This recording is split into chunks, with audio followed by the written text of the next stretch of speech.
All right, can everybody hear me? Checking in? Great. Greetings, everyone, and welcome to the EMEA and APAC online mega meetup. I'm Brett, one of the Waze community specialists for the APAC region, and I'll be your host for today's program. We've got an amazing lineup for you guys today, but I think you already knew that. That's why you're here. We're really excited to share what we've been up to over the past year with you all, and we cannot wait to hear all your feedback and ideas and answer your questions later in the program. But before we get started, though, I'd like to remind everybody participating to please respect the Waze community's code of conduct and remember to approach everyone with kindness and respect. Many of today's sessions today will have a Q&A component. I'll explain how that works later on when we get to it, but just know that for now, that you'll get the QA link at the beginning of the session, and you can post your questions and vote on the questions you like the best throughout. You can also find the links now on the website, which you can link to right in the description. So let's jump right in. It's my great pleasure to introduce our keynote speaker, Fej, who's Waze's projects lead. So Fej, take it away. Hello, good morning, good afternoon, good evening, wherever you are. I'm very, very happy to be here. It's been quite a while since I've met some of you or most of you, but it's always a pleasure. For those who know me, then I'll be happy to meet you again. For those who don't, I am the first employee of Waze. I joined in 2008 as the VP of Community. And it's always thrilling and very exciting for me to see how the community is enlarging, is improving, is advancing, and the amazing team here that is managing the community and making it thrive. In my kind of short keynote, I'll kind of go over what we've been doing and how we are going to address the future. And as part of the, I would say, meetup, you will see an amazing, amazing, amazing team of people. You can see the pics over here. A very versatile team that is covering a very wide range of information and features. And they're obviously not available physically with you, but they will be very, very attentive and interested to hear what you have to say. And obviously the Q&A sessions are very important. Some of the highlights of, I would say, the past year, definitely COVID has been a main player, and I'd really like to express my gratitude for you to join. It's not something we take for granted. I hope you're all safe and healthy, as well as your families. It's been a very tough time, and I hope that now we are seeing the signs of getting out of it and returning to the norm. Again, we'd be very happy to meet all of you, and I hope that we can do that again. Obviously, COVID-19 had a vast effect on Waze. In this graph, you can see the driven kilometers within EMEA and APAC. And you can see that whereas the dip in the beginning around March and April of 2020 has been, the low light. Right now, you can see things are improving, obviously not evenly all around. But again, with the vaccination, with the process of isolation and eliminating of the COVID, things are looking good going to the future. And I do hope, again, that this is a sign of things to come. As for carpool, it's been tough. It's definitely been tough in all the markets.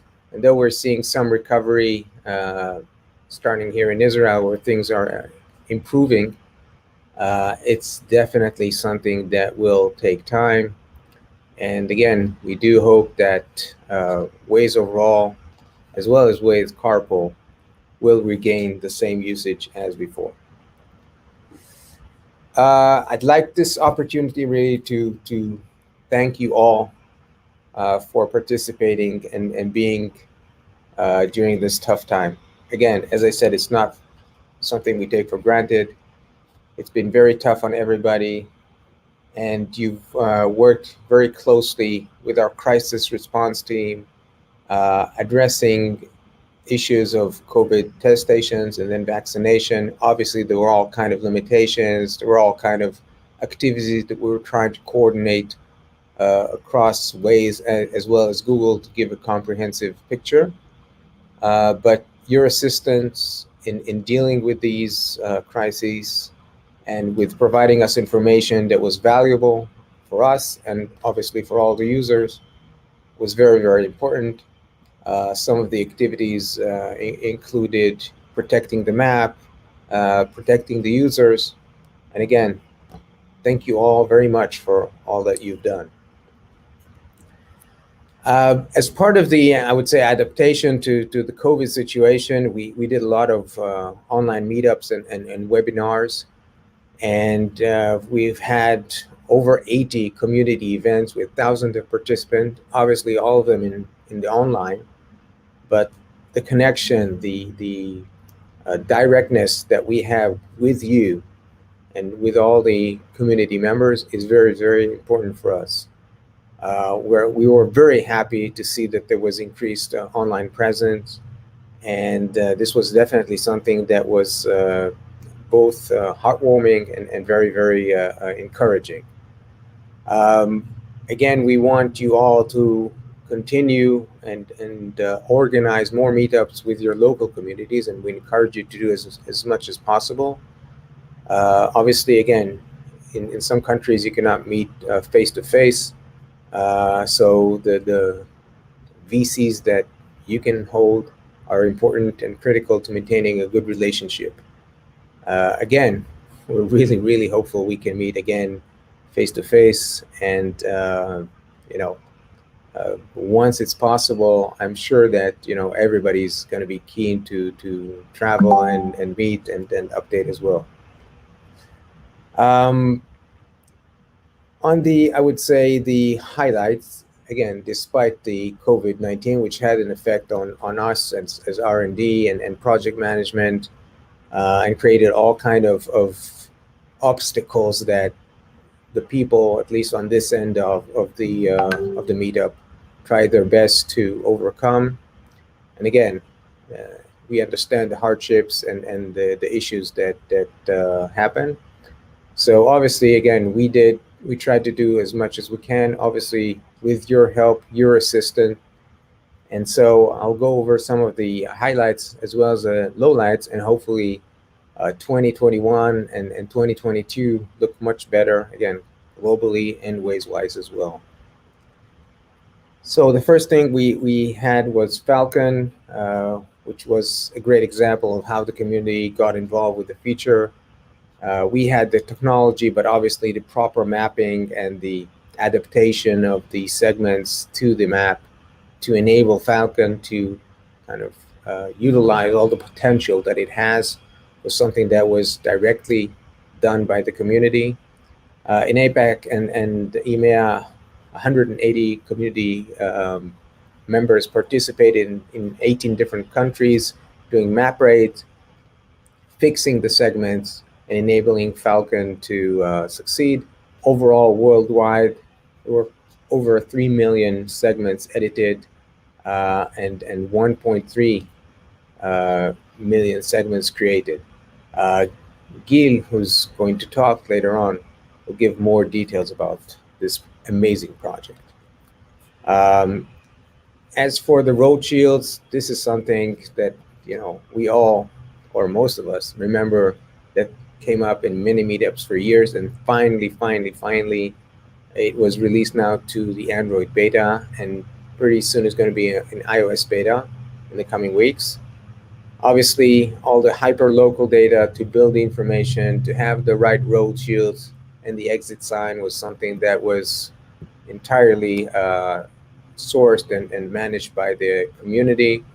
Obviously, there was an issue of editing, and so the editor community tested the map editor to see that it's working, and the feedback was valuable, and adjustments were made to make it happen and to have it something that is above, I would say, the regular editing standard. So the beta community and that did the testing in the editor as well as the Android definitely provided us the feedback, and we hope that all the users will enjoy the road shields pretty soon.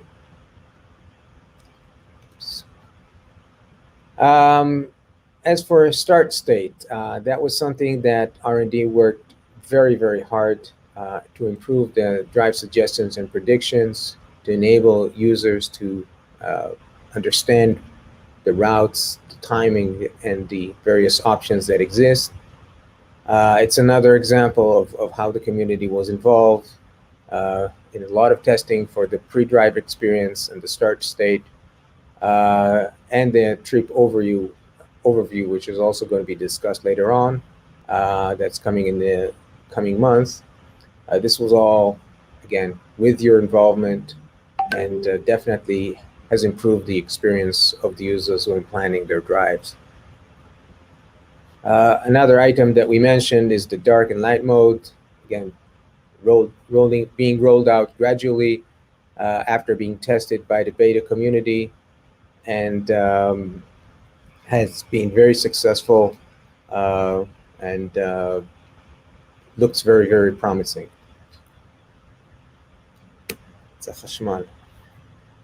A lot is happening this year in addition, and this is something you can see here on the various list of options. Some of the features have been already rolled out, again, like the UID, which involves a lot of assistance, but there are others, including CarPlay and Android Auto, and I'm definitely thinking that this exemplifies all the attention and all the various kind of project that we've been managing to do this year. If we go a bit about the lowlife, and obviously we cannot do everything, this is something that we want to, again, not avoid, but as much as possible kind of, excuse me, I'm just running out of juice, unfortunately. There we go. Sorry about that. The lowlifes, again, we're not going to kind of avoid or run away from that. Definitely things that we did not succeed. And again, COVID was involved, as well as all kind of restrictions that we had. And so these lowlights, you can see here. And again, there are issues that are being dealt with in most cases, and we're trying to resolve them. Country map project that has been waited a long time, had issues that are dealt with. The map looks to be complete, but it's still taking time to actually implement it and integrate it. Issues with closures, again, we found some issues, and we got your complaints. These complaints were looked at, dealt with R&D, and while it's not fully resolved, we have not giving up on the investigation and are looking to see what we can do as well. EV charging stations, they're definitely an issue that we know is important. The growth in electric vehicles, also in Israel, is something that's definitely something to be looked at. And while there was an earlier version of charging station mapping, unfortunately, it wasn't good enough, and still right now we're trying to struggle and to find how to prioritize it. But right now it's not planned in the coming months. I'm not too thrilled about it, especially again as electric vehicles are being more and more common. But I always say that in case of Noam, Waze's previous CEO, who had a Tesla, even he could not get it through. So it's definitely something that has gotten the attention here. And again, I hope we do deal with it, if not in 2021, then in 2022. Other issues like time-based speed limits, we are working to prioritize it, but we're not yet sure about the actual estimated time of delivery. Issues with gas stations, again, are not trivial, and why we are dependent on external data. We do see the community here as a critical component. The positive news is that we have started implementing with the Italian community, getting feeds for live gas stations. There is also a plan to do it in other countries. And so I urge you, if you do know of a government control or some open available feed for gas prices, we'd be happy to check how to implement it and improve the experience. Again, in Italy, so far, it looks very, very promising. And again, we hope to do it in Spain as well, and any country that you can come up with. Last but not least is the gamification. It's being prioritized and also discussed with the community. This has been a big ask of the community. And again, we do hope that in 2021, you will see improvements of gamification as well. Last but kind of not least, some of the features for the upcoming release. And again, these will be more in-depth discussed with the participants in this meetup. There is the issue of regulation. This is something that's coming up in Europe. AADC is the age-related age data code. It's starting in the UK, but it's apparently going to be rolled out in all of Europe, which means that we will have to take into account under 18 aged drivers. Overall, I can say, and I'm deeply involved in this, the issue of regulation is something that is requiring us to dedicate and devote resources in R&D and elsewhere, because we cannot operate in countries where we don't comply with the law. There are all kinds of local laws. I'm not going to go into in depth in each and every place. One mention that is worth mentioning is in France, where they have a plan to disable reporting police in certain regions, whereas they have special activities. And again, we will not be able to operate in France without developing this feature. And so these kind of features, AADC, the French law, and other kind of GDPR-like and Asia-Pacific-like privacy laws require extensive work. And that's why, again, they'll be coming in the next releases and unfortunately taking some of the resources from developing other exciting stuff. Other things planned are the forum revamp. We had one attempt at the time which didn't succeed. We are now doing a retry of that, and Shira will elaborate on the topic later on.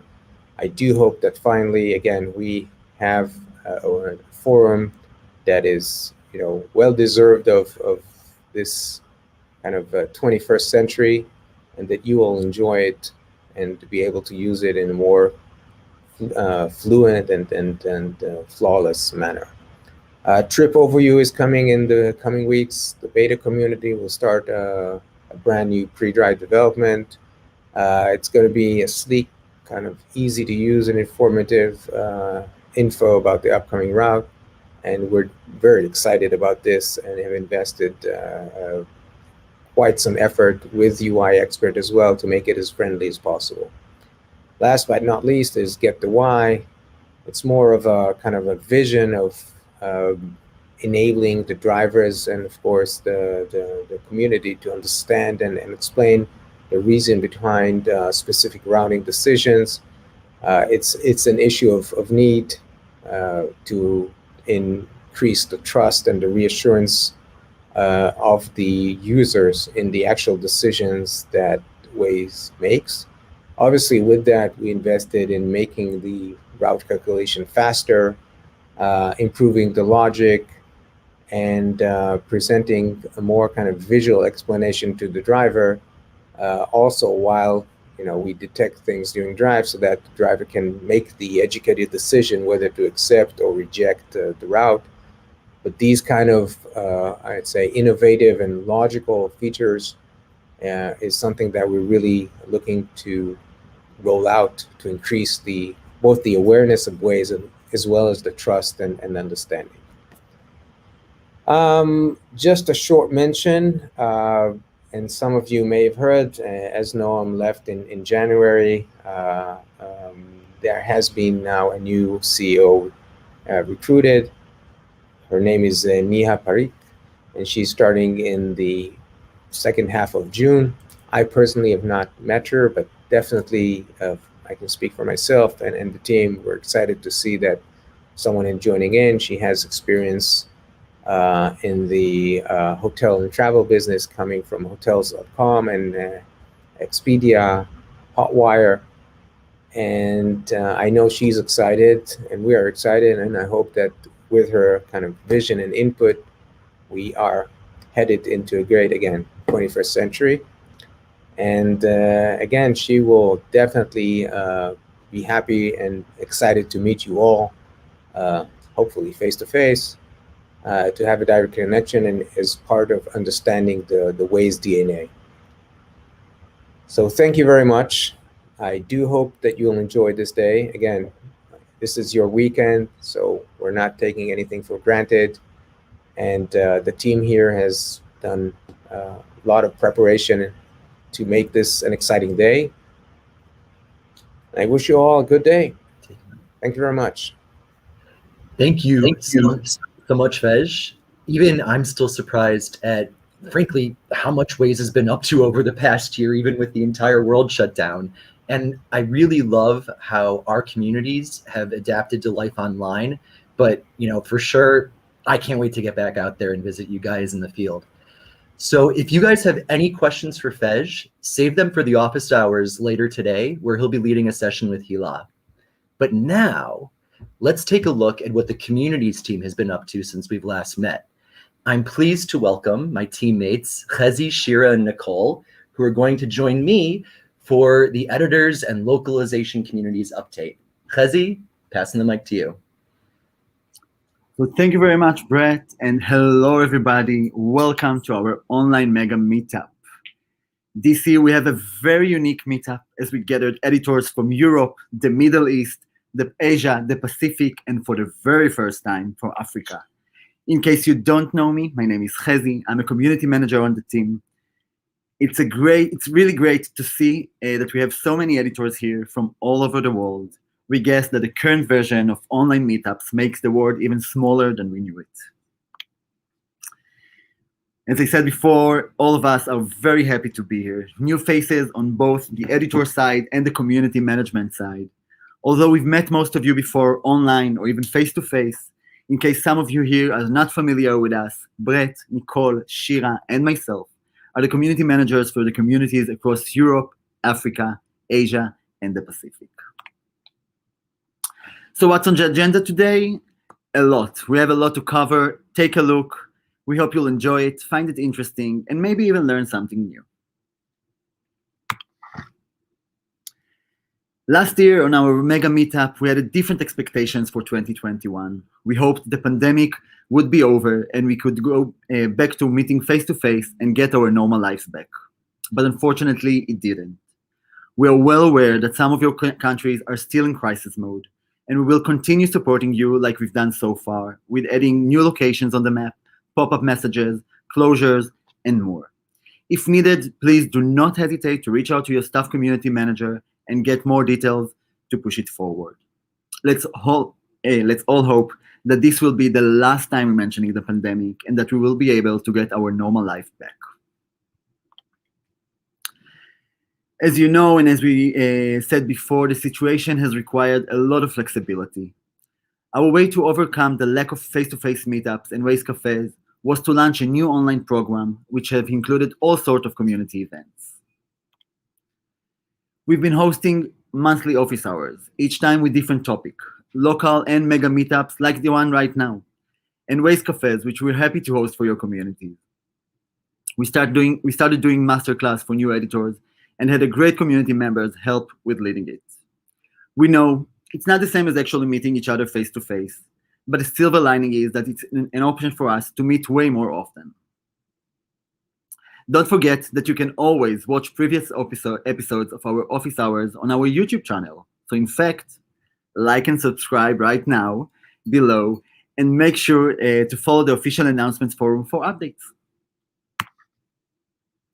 But as we always say, a year of community summary is not a summary without some community stats, right? So let's see some numbers. Take a look at the screen, take a look at the numbers. Those numbers are really, really amazing. And trust me when I say it. But I'm guessing the next slides will tell you a little bit more about the trends and what those numbers mean. So if you really want to know a little bit more about what it means, in 2021, the trend of growth is being reserved and now going up again. We see an increase in 30% in new editors in Europe and Israel, and an increase of 5% in active editors. For APAC, we see an increase of 17% in new editors and an increase of 7% in active editors. And for the very first time, Africa's stats, we see an increase of 19% in new editors and an increase of 6% in active editors. Well done, everybody. We encourage you to keep on maintaining your amazing communities and practicing welcoming environment for new editors. So what else has happened this year? This was a year full of new features and community projects on the map. Some were mentioned by Fej earlier before, but we wanted to focus on 2 features, and we want to emphasize a few things. So lane guidance. With more than 700,000 lanes mapped across your regions, we want to give also a big shout out to the top 3 countries who mapped the most lanes so far, which is Germany, Australia, and Poland. Well done. On the Rothschild feature, which you all been waiting for such a long time. There is, of course, a lot of work, and this is still a work in progress, but we want to give a big shout out to Ireland, UK, and Slovenia, who has more than 99% coverage already. As always, you never fail to impress us with your dedication to the mission, your motivation, and your engagement. Thank you. What else has happened this year? It's a great question. We came up with a WME suggestion process to increase responsiveness to community suggestions for the editor and allow voting on suggestions in order to prioritize them. This is open to all editors. So far, we've got 322 suggestions from all of you on how we can improve the WME, our Waze Map editor. This is a lot, and we want to encourage you to keep on suggesting, and even more, keep on voting. This really, really helps us to prioritize the suggestions.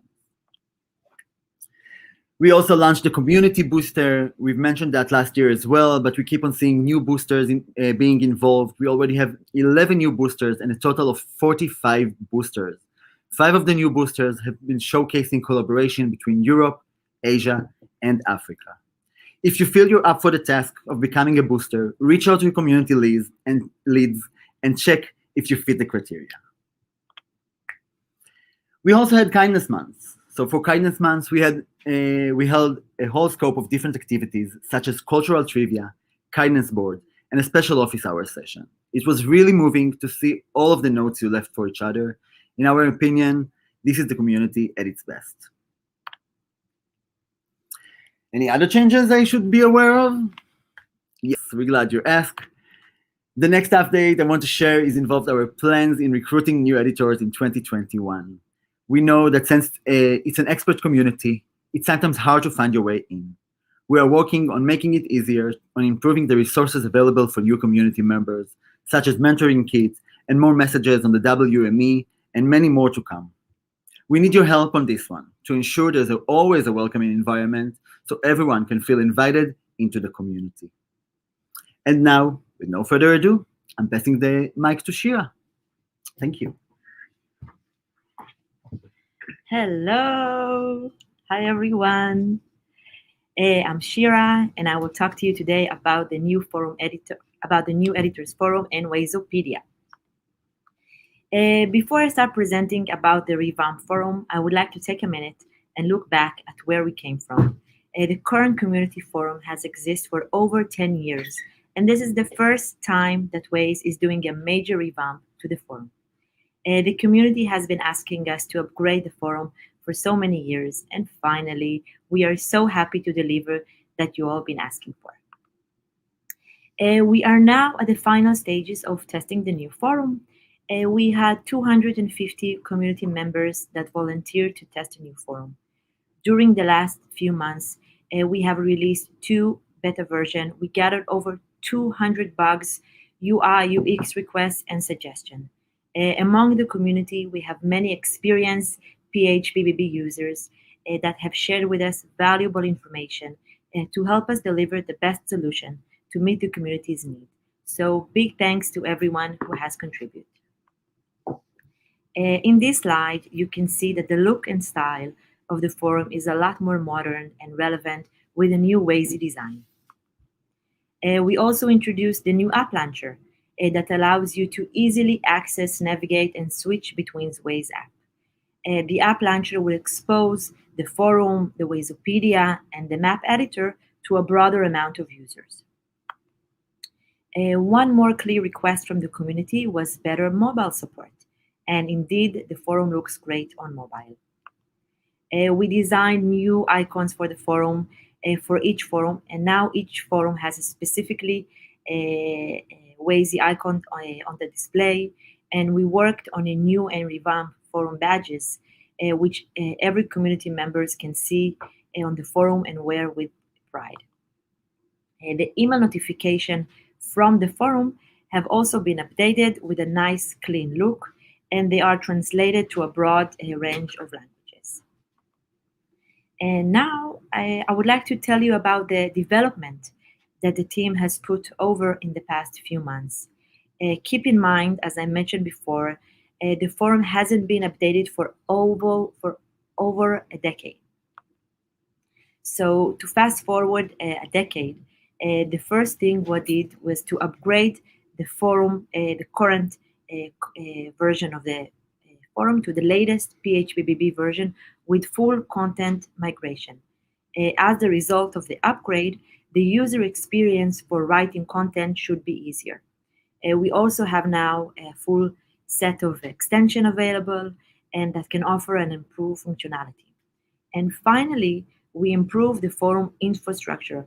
This is the heart of the process, and this is what keeps the forum stable and enable us to support more requests and needs from the community moving forward. And now, let's talk about the forum launch. We plan to launch the new forum during June 2021. Our goal is, of course, to have a smooth transition to the new forum. Once the date is set, I will publish a forum announcement post, and I will update about when we'll have a content freeze. The freeze should be around 12 hours. After that, the old forum will be replaced by the new forum, and the link waze.com/forum will lead us to the new forum. The old version of the forum will not be available anymore, but all the data will be backed up, of course. After we will move to the new forum, I will post in the announcement post a welcome and also a tricks where you can raise bugs and feature requests. And I would like to finish with a big thank you for the community. From the very beginning of this project, we pulled members from different countries to understand what is important to you and what would you like to see on the new forum. We took all of your feedback into consideration when planning the new forum revamp. And now that we have been testing the new forum in beta, we received a lot of meaningful feedback from the community. So thank you for sharing your feedback and explaining what is important to you. If you want to learn more about the new forum and see the demo, you can watch the latest episode of the Office Hours where Brett and I previewed the new forum. And now I would like to tell you about the plans for Wazeopedia. We have increased the stability, and now we will work on a fresh new look. The new version will also be available on mobile, and the new design will be implemented in the upcoming month. One more project that is planned is the Wazeopedia Help Center. We are getting many questions from users. How can I add pictures? How can I edit the page? And so on. And we are working now on having a help center similar to Waze Help Center, where the community can find articles on different topics. After we launch the help center, the community will also be able to add more content. Here you can see an example of the new layout. Each page will have, you can see a question mark, and it will take you directly to the help center from any page. We will have several main topics with articles below them. Here you can see how an article has related articles stacked below it. And now I will pass the mic to Nicole. Thank you. Hello, everyone. Thank you for receiving me for the first time in this forum. We'll talk a little bit about localization and crisis updates. First of all, thank you, all the localizers, for this amazing work that you are doing. Really, the localization community is making a very hard work. We are very grateful for your time and efforts to ensure that the Waze map is optimized for all users in their native language. We have also the newsletter. The newsletter, I think that is live for a little bit more than 1 year. We publish the editor's newsletter every month. And in it, you can find great local stories and updates from Waze. We are very happy to see those of you who are willing to be featured on our top contributor actions. We hope that with the time we'll see more faces that I can see here today about the stories and the community. So if you have anyone in your community that you think that we should know a little bit more about their contribution in our newsletter, please reach your community manager with the story, with the content, and we'll be happy to post it in the next newsletter. It's important for me also to say that we know about some issues that we have with the newsletters, that some of you are still not receiving it. We are taking care of it, and hopefully soon all of you will be able to see it. New voices. We have been working hard or bringing new voices to Waze in the last few months. We had a few bugs, we had a few issues, but now we're ready to go. So we can already upload new TTS and prompt voices, and it's already on our hands, in the community hands. So if you have new voices that are missing in your language, if it's a TTS or a prompt, or you have any famous voice that you know in your country that you want to promote in our app, please contact me, and they'll be happy to send you more information, to receive more information, and to send you everything that we need in order to take it live. Crisis. I think that we had a few crises in the last year. Crises that we were expecting, crises that we weren't expecting. But from COVID alerts to natural disasters and conflict zones, we'd like to thank you for your contributions that allow crisis team to quickly react to any situation. If you'd like to learn more about how you can help, please email wazecrisis@google.com with any important alerts from your community. If something's happening in your country, probably you'll know it before us. So let us know and let us help you to help the community. Press and social media highlights. Since we last met, we have had the chance to highlight the community, especially our more active members, to feature their efforts in the media. All 3 blog posts are super interesting, and we highly recommend you to take a look at them if you haven't done so already. In December 2020, we launched a post called All the Moods of 2020. For this blog, we feature Antonio from Portugal, Matthew from France, and Peter from Netherlands. And we love seeing all of your mood faces. Please continue with that. In March, we made a special post for Women's Day, highlighting some of the amazing women we have in our communities. Featured from EMEA and APAC regions, we have Susanna from Spain, Kate from Australia, and Ellen from Belgium. Girls, you rock. And last but not least, earlier this month, we had a new post called The Weird and Wonderful Ways Moms use their cars, which feature Lucy from England. Lucy, you are amazing. This is a great opportunity to thank you all for the effort you put in Waze communities, and we are all very proud to share your stories in the world. And now I'm happy to pass the mic to Brett, who will update us about the survey. Brett. Thank you so much, Nicole. It's been very exciting getting to see all these different highlights, and especially our community members who are being featured. But I'm here to talk to you guys about the annual editor survey. Can I get the next slide, please? Thank you very much. So let's move it right along to the next slide and look at these results. The annual editors survey has given us some amazing insights into what you all think, and there's still time to make your voice heard.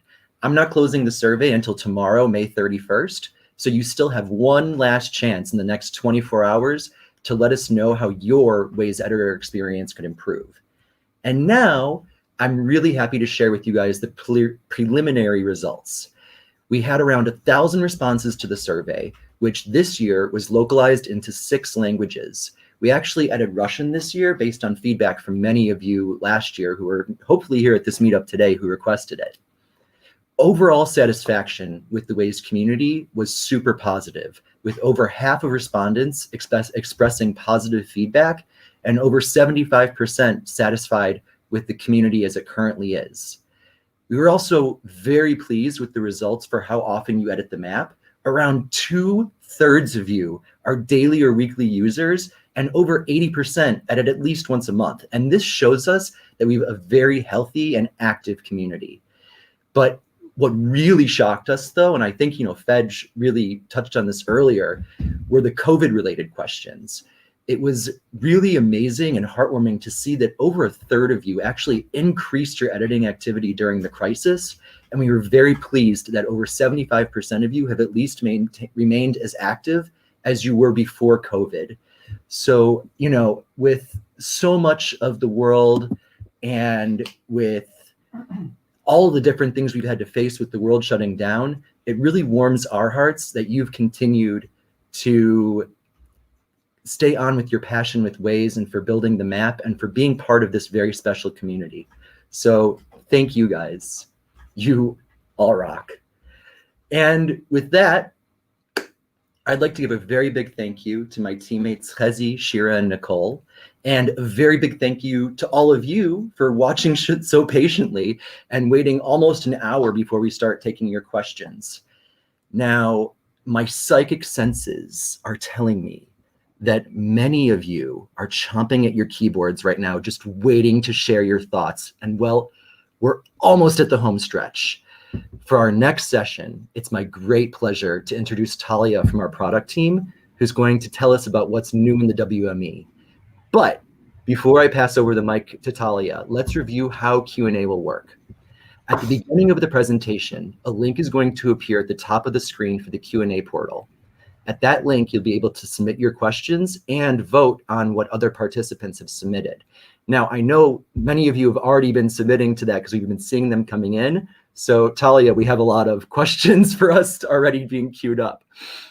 So at the end of the presentation, I'll come back and facilitate the Q&A and read your questions, and Talia will answer them with her usual amazing expertise. Got it? Good.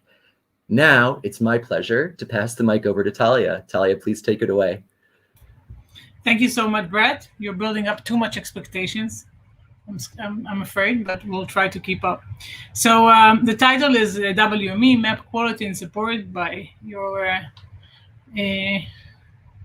humble host, Talia Seligman. I'm a product manager at Waze. I've been working on the editor, I think, for the last probably 2 years, but we've separated the editor to different domains, and I'm going to talk about a specific area in the editor that we've talked a little bit last year in some of the meetups. So I'm sorry for the people who are repeating things, but and I hope for the people who are hearing for the first time, these things will be insightful, and I'll try to add more information and update on statuses of things that have changed. So we're looking at the part of the editor that is connected to the full ecosystem of Waze. We are working under the ecosystem development team, part of us. It's very complicated org-wise, but the idea is that we're trying to connect and use infrastructures from different parts of teams, different parts of Waze in different teams, to help the editor also get advantages from these efforts. And I will explain later what I mean by that. And we want to see the editor being a more integral part of the Waze ecosystem. So I'm not talking about routing feature with one little exception, but the idea is that will be Gil's and Nathaniel's part, and it's Gil's life, and you will hear about it later on, but it's a different track. But we are talking more about the tools, about the map security, about how we support the map. I hope it will be clear in a second. Okay. Let's start. So what is the editor objective? We want to make the editors the best map management tool and editing tool that will help us to keep the map fresh and broad. It's to be a productive, efficient, insightful tool for users for all levels. And this is our objective. And everything I talk about, we try to look at the roadmap with these thoughts and principles in mind. A lot of things many times contradict, and we need to find good solutions to support, for example, all levels. There are very different needs and very different personas. And there's a lot of work that should be done to help a new user manage the editor, but also enable a high-level editor to use the tool in a very productive way. So these are the things that we look at when we try to prioritize and to see what we work on, to make a roadmap. And I will try to help to share with you today a little bit the principle that we look when we're prioritizing things, to help you understand why we do things that sometimes you might think that are not important, or why we do things that we don't do things that you think that are very important. Okay, so what do I mean when I talk about map maintenance or map management? How do we look on the life cycle of an edit? So every edit comes from any sort of a signal, right? We need to have a signal. It could be your own personal knowledge. You know that something has changed, or you know something is being built. It could be that someone told you. It could be that someone told the map by a UR or PUR through the system. It could be a feed, a signal for a feed. It could be later on things like machine learning or feeds we get from other different sources, or map problems that we try to auto-generate by ourselves.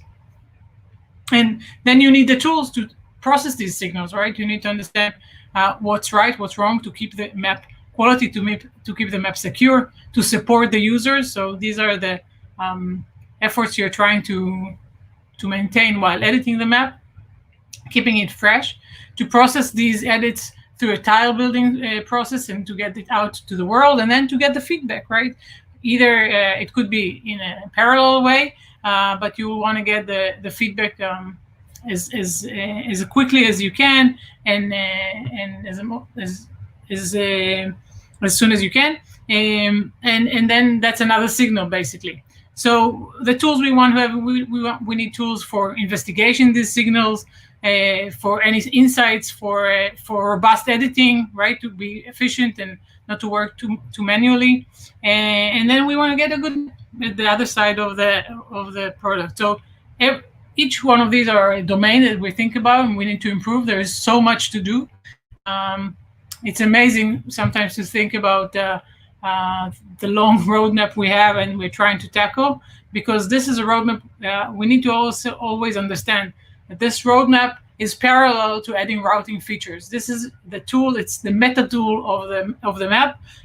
It's not about adding features. It's just adding this process and improving this process. So in this kind of glasses of scope, so one thing we did in the signals area, we do want to get much better and much more sophisticated in this. But this is a very simple feature that was added this year, the share location. The share location has in it the option to share on the Waze forum, to ask to request an unlock or a map update or road closure.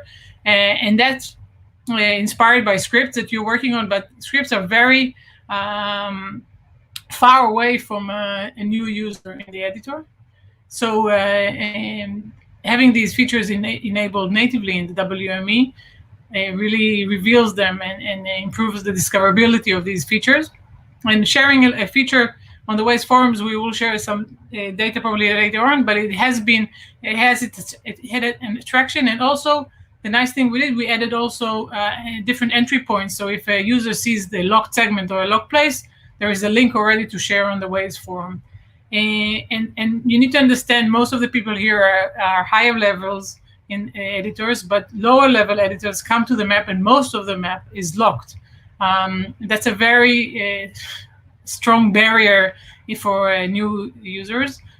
We have two main obstacles for new users. First of all is the map being locked, and the second is that the tool is very complex. So these are two things we're talking about when we want to talk about community growth and community management. It's a track we are working on with our new UX lead. But this solution is a small solution that really does the work for now, and it's been open for a couple of months. Okay, so this is the exception I want to talk about, because in the next presentation, Nathaniel will talk about road closures in the client app. Just to say that most of our resources, not most, but a lot of our resources in the WME have been working on the road shield feature, which the name road shield feature doesn't, I think, doesn't give the feature what it really deserves. As under the feature road shield, we have so many other things that have been done. The turn instruction, for one, so there is the option to attach road shields to streets. A street is an entity that until now we never enabled editing in the WME. And the second thing is the turn instruction override, which gives the ability to edit everything.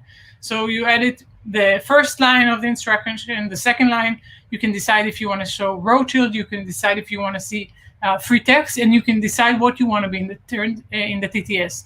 So this means full editing and full control on what's happening in the turn instruction, on this specific turn instruction.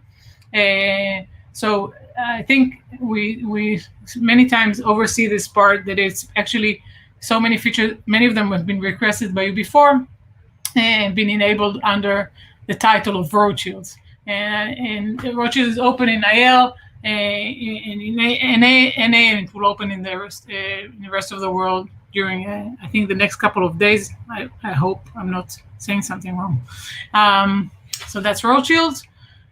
And I've been talking about the issues tracker. I think we talked about it last year. It's in development, issue tracker. I'll explain for a second what it is, and then give an update on the status. The issue tracker is the idea to bring all the types of update requests and PR into an organized tool to help you manage all these signals that will come into the editor.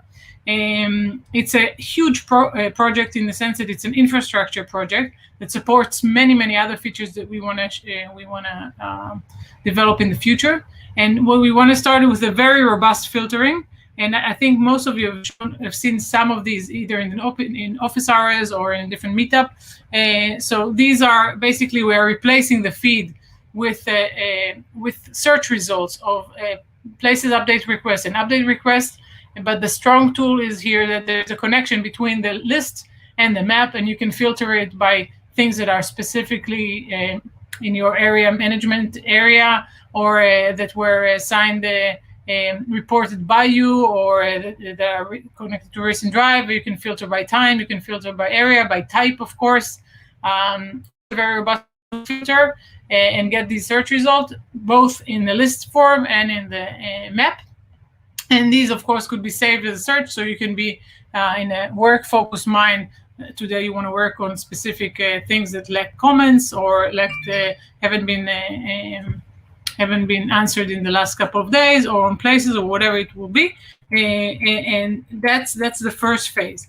The next phases that are based on these things is to be able to show the area history, all the editors, all the edits, delete also, done in a specific area, and to subscribe to this information. So the idea here is basically that this tool, this robust infrastructure, is searching for any map elements we want and presenting it both in a list and in a map version. So the status is that it has been freezed a couple of times this year, as there were things that had higher priority and infrastructure fixes that had to be done.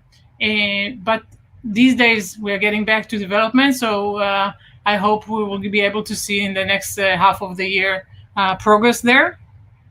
and once the MVP will be out, we will be able to push many more features. Okay. Another thing that was launched this year that was also inspired by scripts is repeating a closure. Again, this is not a real solution. This is not a repeating feature. It's not time-based closures that you can add a repeating instance, like a real repeating instance that has been done in calendars and things like that.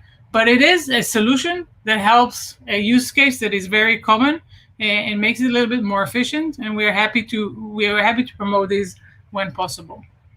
Another thing that is now already in QA, and I hope will be released in the next couple of sprints, is the map build status. Map build status is that's another place I want to. Sorry. Another thing I want to explain a little bit and shed some light on the way we prioritize features. A map build status feature inside the WME doesn't seem like the most important feature we should be working on.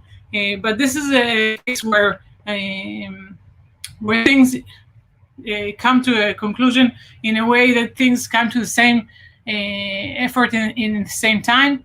And what happened here is that we have a team now working on tile building and optimizing the tile building process. It's called Tyler. And these developers are working also on exporting this information. There is an API sharing this information about what's happening in the process to be able to debug it better.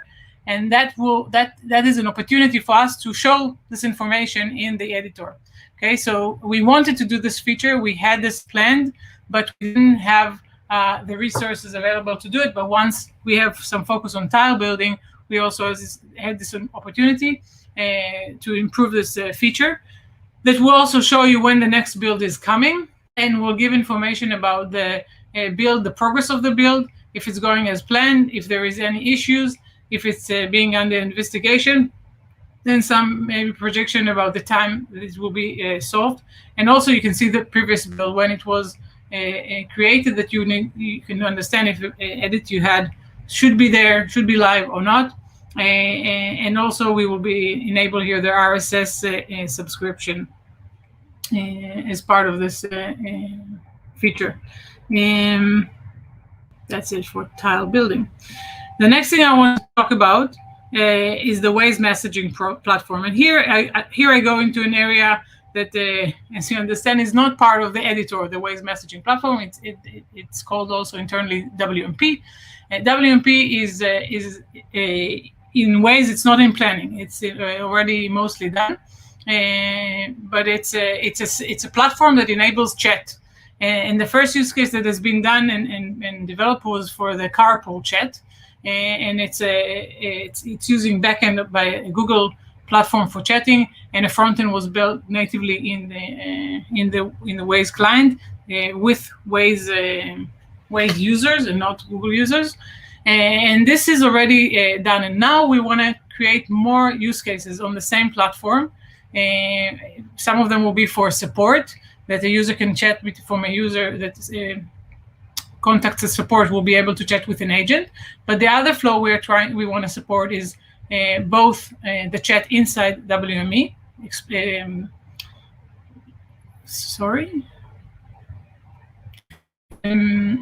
Replacing marks inside the WME. And the second thing is to be able to report places and places issues and map issues from the client through this platform, which means that conversation on issues will be through this platform, and conversation on map issues and places inside the editor, inside the per country or per group or whatever we want to define, will be through this platform too. And the reason is it has this GIF here is that this is a very early planning stages. We need to understand what will be the building block. The idea now is first to replace marks, and then to go on and to create the full feature. And under this concept, I want to talk a little bit about the user suggestion flow we have that Chezi talked a little bit about, and I saw a little bit comments about it. That four suggestions have been implemented. We have a very strict flow and process to go over these suggestions. Chezi replies to all of them, and we monitor them weekly with product managers and with community management staff. And we go over each one, try to understand them deeply and thoroughly, and we want to ask you again, keep suggesting, keep voting. We go by votes, which we go from top to bottom. That's the way we cover these. But every suggestion we look at, you need to understand how we process this. Even if a UR reply by email is a good example for something, of course we want to have a better flow of feedback between the map issues and the editors. What we have now is broken and old and very not eye-pleasing, and we understand that's not the good flow. But when we are planning the Waze messaging platform as part of the Waze editor, we understand that the conversation will go there. We don't want to invest any effort in replying via email.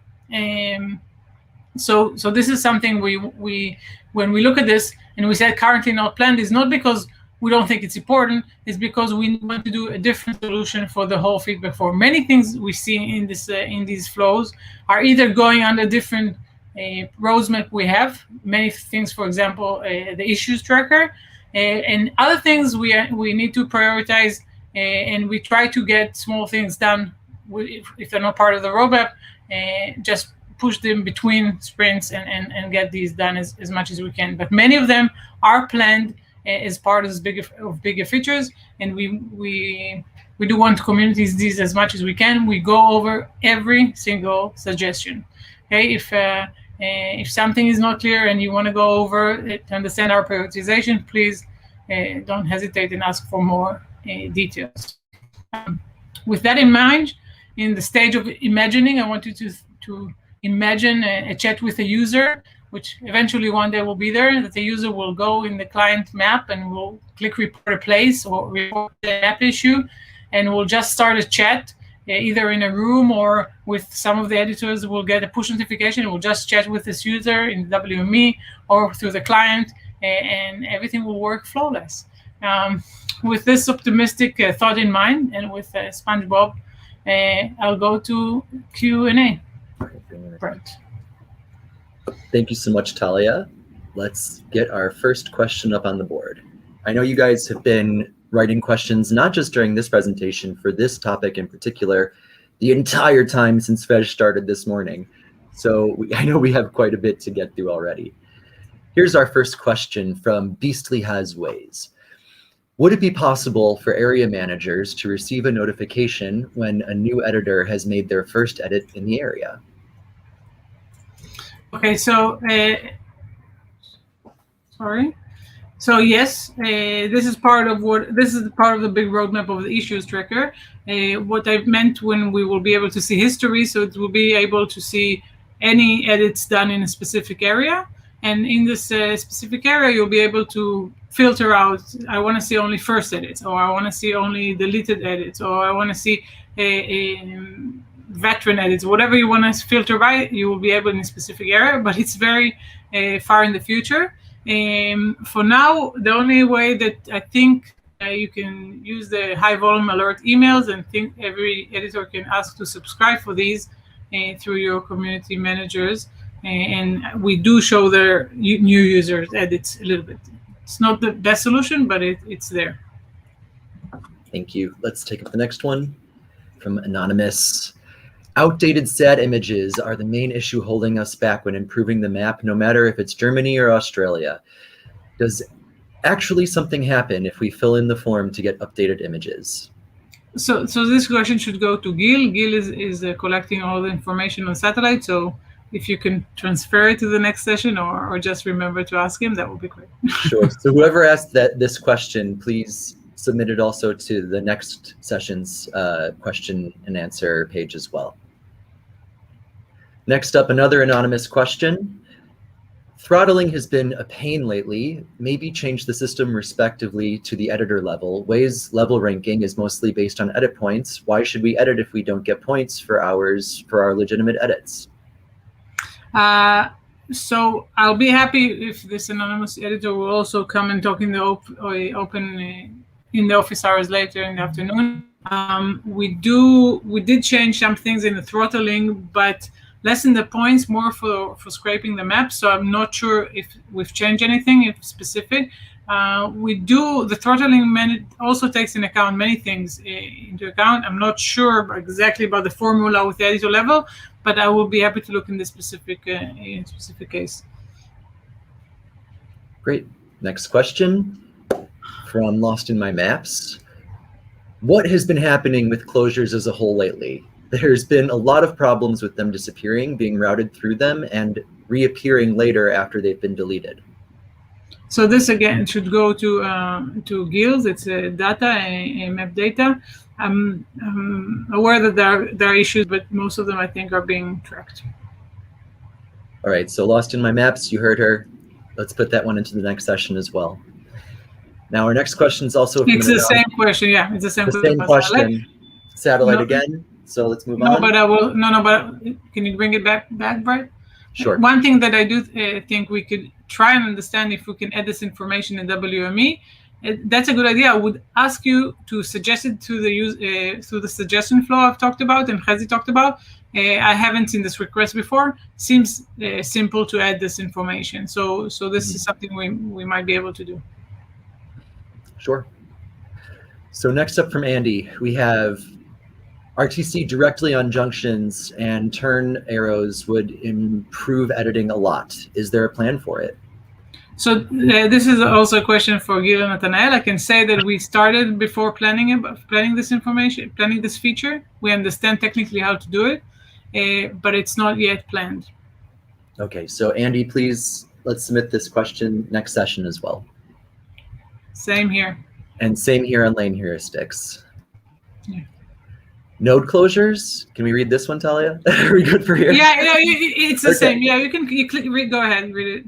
All right, node closures from Daniel. Node closures were precursor to turn-based RTC. What's the progress on this? So this is just exactly what I said before. So no, okay. It's true. We stopped in the planning phase. The implementation has not started. It's not. Okay. Oh, sorry. We lost her. Yeah. Let's bring Talia back up. My bad.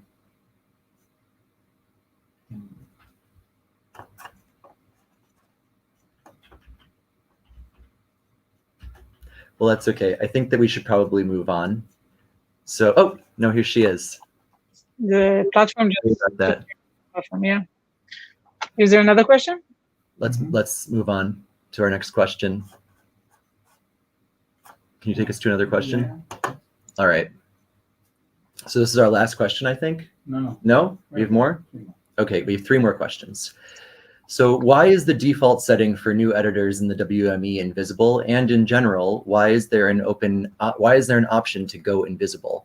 I think the system needs a rework. Either remove it completely or change it so everyone can see the users below their own level. That would help a lot to find new editors. So this is a good question about the default. The invisibility part is part of privacy issues. We need to let users work in systems without being shown. But I would be happy to discuss with Anonymous this also in the office hours afternoon, because we do want to show new users edits, not just work, but new users edit, as I mentioned before, in the feed, but just showing their work in real time. This is an additional part of the feature, which is doesn't have to be there if we have different solutions for new editors. I understand this need very much, and we want to understand to get the best solution to do that. I'm not sure that being invisible or not invisible is the only way to solve this issue. All right, moving on from Andy. In older office hours, an improvement of the feed tab for URs was announced. Any new information about it? So I've talked a lot about this, about the issues tracker. Development was a little bit freeze, but we're now back working on it, and I hope to see something very soon. No, I didn't say soon. Something late. Naughty. So from Remy, please make it possible to see who makes a UR. So to show the who makes a UR, we won't be able to do, but we do want to add more information about the UR, about the setting of the user. and this is something that we planned. We have on our roadmap. And next up from Ronald, it would be so useful for a UR to know the language of the reporter's app. This cannot be an issue with regard to GDPR. Could you please add it in the UR info? So that's nice that it's the same. It's a continuation of the previous question. So yes, we want to add as much as we can. There is a little bit of issue privacy if someone talks a specific language, and these things are a little bit sensitive. But I think we will be managed to add both the user settings of for routing, if they prefer, if they're a motorcycle, or if they chose routing without tolls and things like that. And I hope we will be able also to add the language. Cool. Our next question from Yoav. In the turn instruction window, there are two voice prompt fields, one in the pop-up window when hovering over the turn arrow, and one after selecting add instructions. What is the difference between these two, and why is the first one needed? I hope Yoav, I understand correct, and if not, please let's talk about it in the office hours. If there is the turn itself, the direction, if you want people to turn right or to turn left or to continue straight, if you want to override Waze default, and there is an option to write whatever you want in the turn instruction in the first lane and in the second line. Both of these are editable, and I think that's the idea. There are two lines that can be used. The second line could be something like towards a city, and towards a road. All of these can be edited in this window, but I'm not 100% I understand. That's what you meant. So. Well, Yoav, you're welcome to follow up also at office hours if you want to clarify that question as well. Next up, we have another anonymous question. What is the best way to report a bug in the WME? I've seen people mentioning the issue details in forums, but it is difficult to track. We have a forum called WME Beta Bugs forum, and if we can share the link later on, if in any forum, and that's the best way to report bugs in the WME. And next up from Marcin, are you planning to redesign the point system for edits? For now, it's not very optimistic for new editors. So now it's not part of our top priority issues. We do want to help new editors, not just by point, but helping them ramp up in different UX solutions and also in different features, like the suggesting an edit. The point is not something we're working on hands-on. If there are specific suggestions that you think we should consider, please share with us. Thank you. Let's move our next question up. Sorry. So from Rupe, I'd like to have the ability to move a bunch of selected segments together. It would be very useful to fix areas that have been drawn over bad satellite image not aligned correctly. This is not planned, but if this will go through the user suggestion flow and will have many votes, we should need to reconsider. I'm not sure how much of a use case this is, how often this happens, but we do have some ideas about editing tools that will help more robust tools for actually moving things and managing the segments, but it's not planned for now. And next up from Ronald, when can we expect the early submitted missing road shield and exit shields? Early submitting? I'm not sure what early submitting. That they mean that they were already submitted, but they're still on the list of the needs to be. You should ask that should be in the other session. That's not part of the WM. So Ronald, let's save that question for later.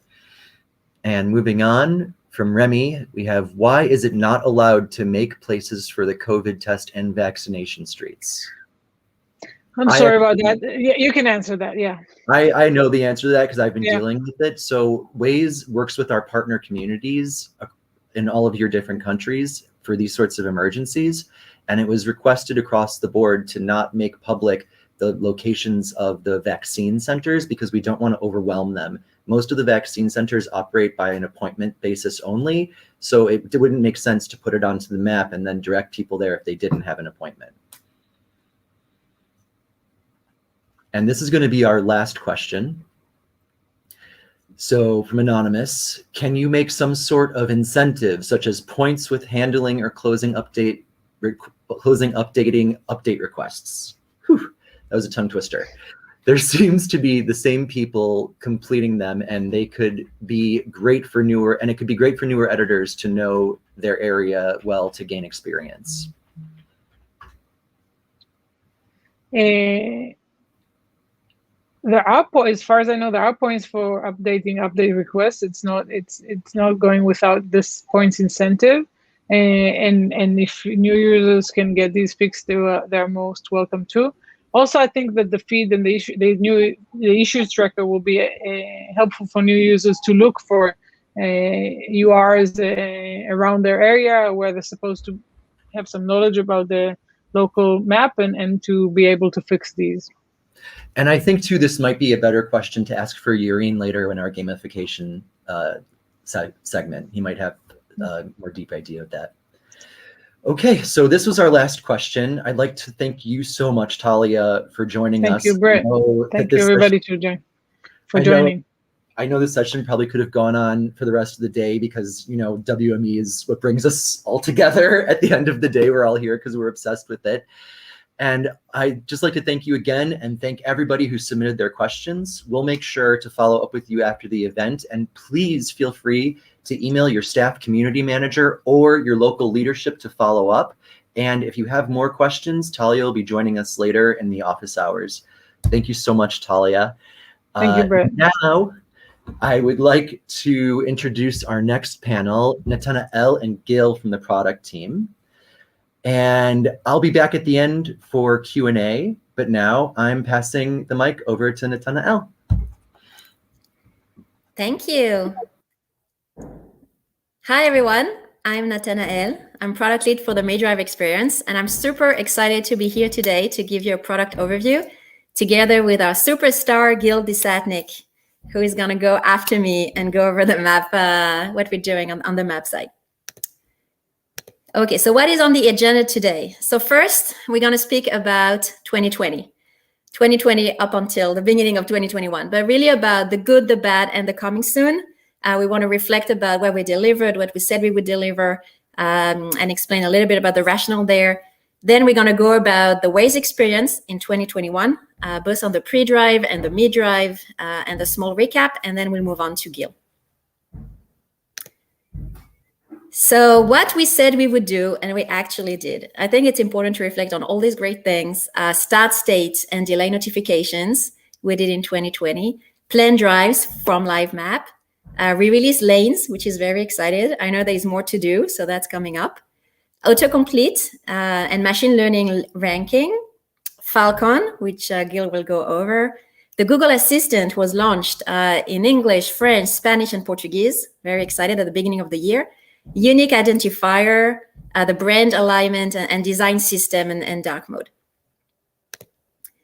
Now, what we said we would do, but actually we didn't. So planning SDK, it's in development. We're working with potential partners. Everyone was impacted by COVID, so there was a little bit delay for 2021. Preferred lanes, we're not finished with lanes. We know we have a lot to do, and that's something that we pushed from 2020 to 2021. Permanent hazard was deprioritized in 2020 in favor of road shields. Talia mentioned how road shields became this super exciting and big feature, and we'll go over it, but it took definitely longer than expected. So permanent hazard and tire speed limits were deprioritized in favor of road shields, but these are the next two features we will be working on. Multiple entry points. We actually didn't see any usage on iOS, very low usage due to low visibility. The design of the feature, the UI wasn't great. So we will need to revise the implementation and think better, but that's something that we didn't finish. We focused on highest priority capabilities after COVID. So friends, Facebook friends were deprioritized. EV, top priority for a lot of us. That's something that we really, really want to do as part of the pre-drive, but we're going to show what we're doing in 2020, and that's something that was also not done. And I mentioned time-based speed limits. So after that, let's go over what we did do, what we said we wouldn't do, but instead what we did. So the first thing is road shield. We're super excited about road shields and exit signs. I actually have 2 lines about this because this is not about just showing the shields and the exit, but actually also designing the whole turn instructions. That will be huge impact on our users while driving. So we're super excited about this feature. Reroute. We're spending a lot of time on the reroute experience, and that's something that I'm going to cover in details today. We improve low density area speeds. We invest a lot in map infrastructure that Gil will go over, feeds infrastructure. We did a redesign for Android Auto, improving map accuracy. We launched Railroad Crossing in 2020, Audible and Amazon Music, and preferred routes improvements. So we did do a lot, not necessarily the things that we had said, but as you know, we're very agile and we adapt, and with COVID, we had to make changes. Okay, so with that said, I want to go into 2021. So yes, we're already end of May, but I want to show you what the experience is going to be by the end of the year. And first of all, I want to explain again, what are we doing in 2021 in the core team? So as a team, both pre-drive and mid-drive and planning, it's very important for us for 2021. That has been our focus. We want to help users make better driving decisions. And it's a lot about which route to pick, what's going on the route, what's going on. At the end of the day, we want to make sure that our driver and our users really use Waze for what we are best at, the real-time information, what's happening on the road, and get the best decisions. So that has been a huge focus for us in 2021. And I want to go through what will be the driver journey as we roll out in 2021, the different features. So yes, the Waze experience. So first, let's start with Planning SDK. So as I mentioned, Planning SDK was put on hold, but now it's back. So with Planning SDK, we're facilitating the interaction between the driver, the user, and the businesses. The idea is that when you book on anything, if it's an order food pickup, you book a parking spot, you make a hotel reservation, everything at that point, your upcoming drive is saved into Waze as a plain drive. Now, what is exciting is that when you start making the trip itself, Waze and the partner exchange information. So obviously you'll have to accept to it, but the idea is that if you go to pick up your pizza, you want it hot. So there will be this exchange of saying, okay, that's it, I'm leaving now. Start making start planning if it's a hamburger or my pizza. So when I pick it up, based on the ETA of your pickup, it will be ready on time. So sharing your real-time ETA with the pizza restaurant or any other fast food or any other restaurants, that will make sure that you'll have the best experience, and we're super excited to work on this. Next, after a very long time in beta, we rolled out the machine learning model for ranking in autocomplete. So today it's fully rolled out in Live Map, which is super exciting.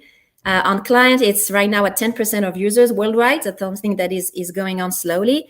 But we can already see a significant improvement. We already see a 14% increase of users in selecting the first results, meaning that we're really nailing it to show you whatever is most relevant at the beginning.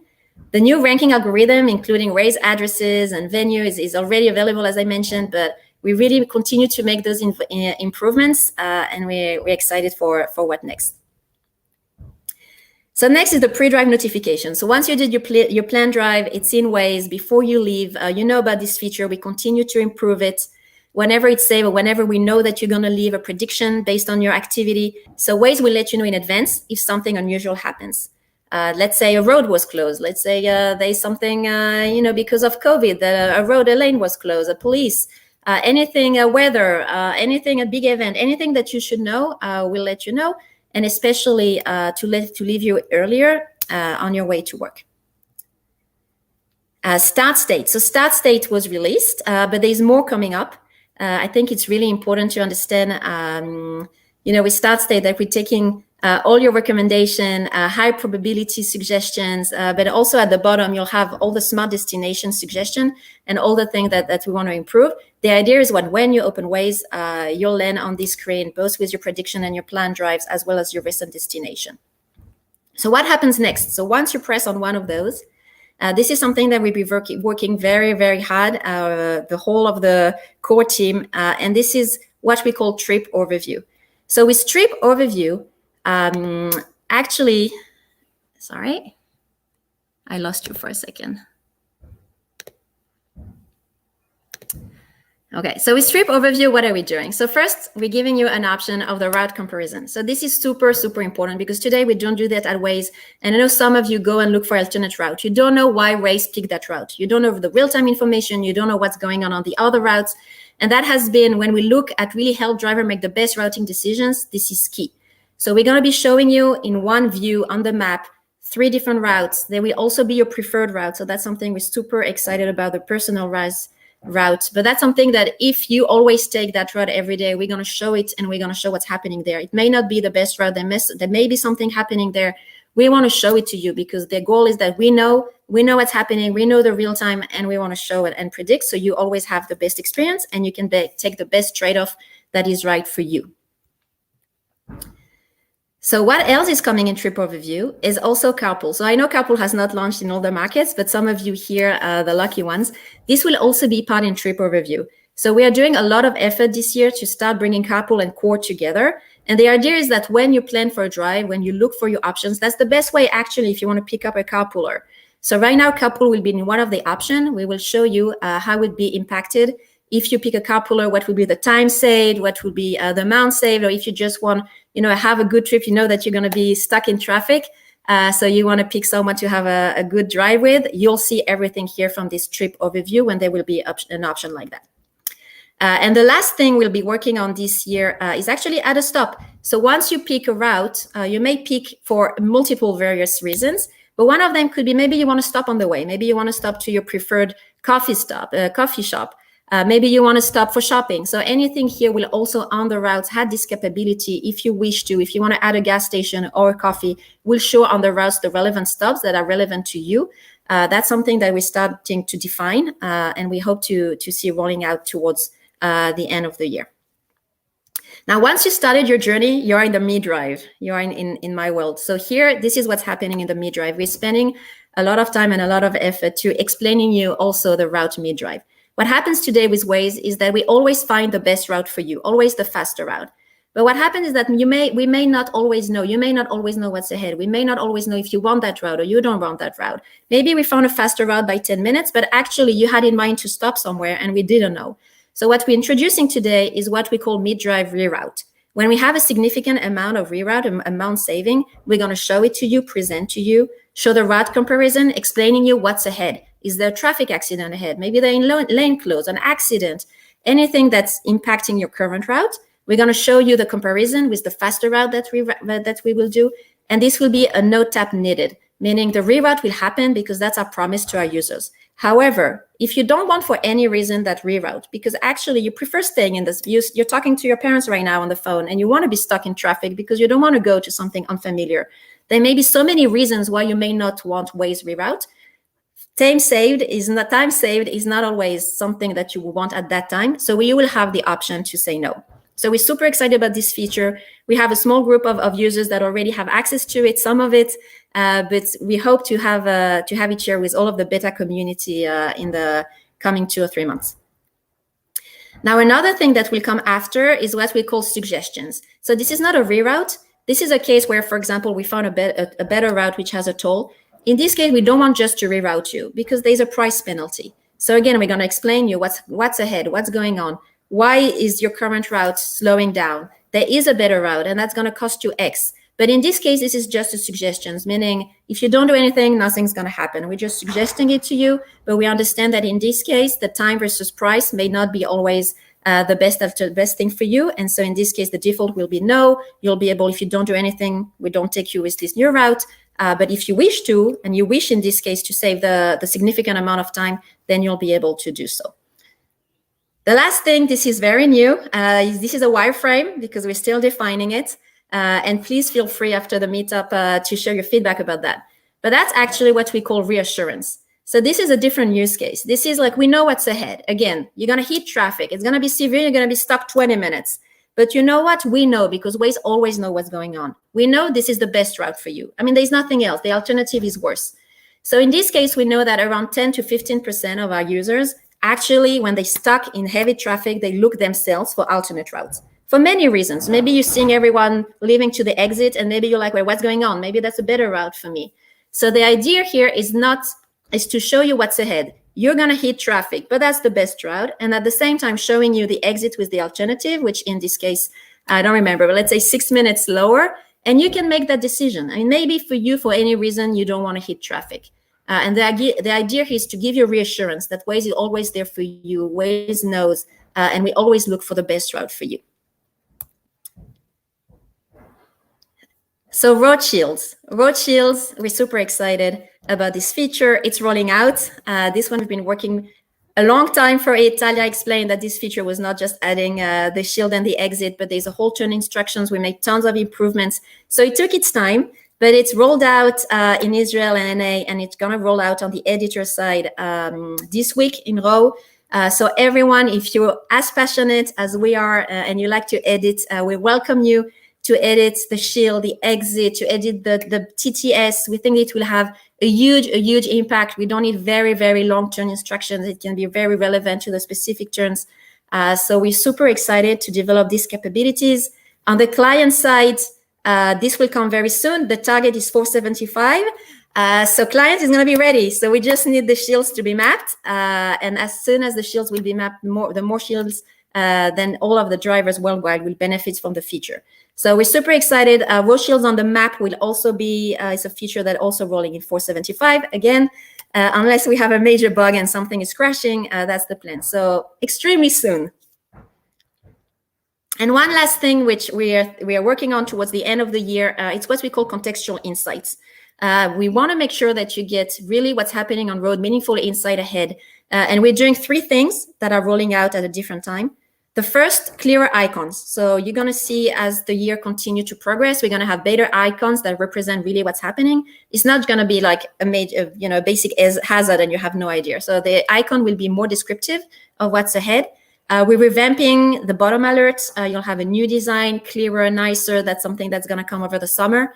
And finally, the last thing we're going to start towards the end of the year is really the report menu. We want to make sure that less tap, more contextual. You should be able to report what you see easily.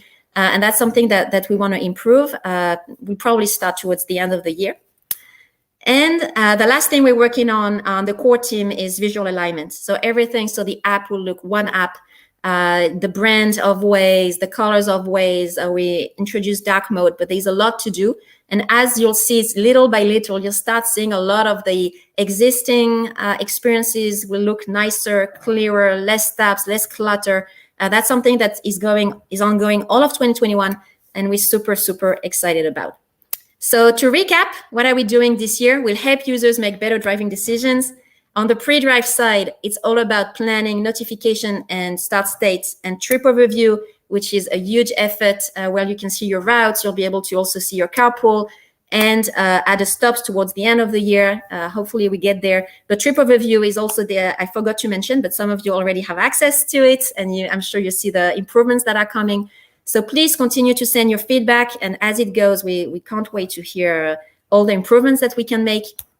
And on the mid-drive, the 3 sync road shields, which are rolling out this month, next month, the reroute mid-drive, which is really something we've been working on for a long time, also rolling out over the summer, and towards H2, more contextual report. So with that, I'm going to move it on to Gil, who is going to go over all the exciting stuff, and I'll stay afterwards for all the Q&A.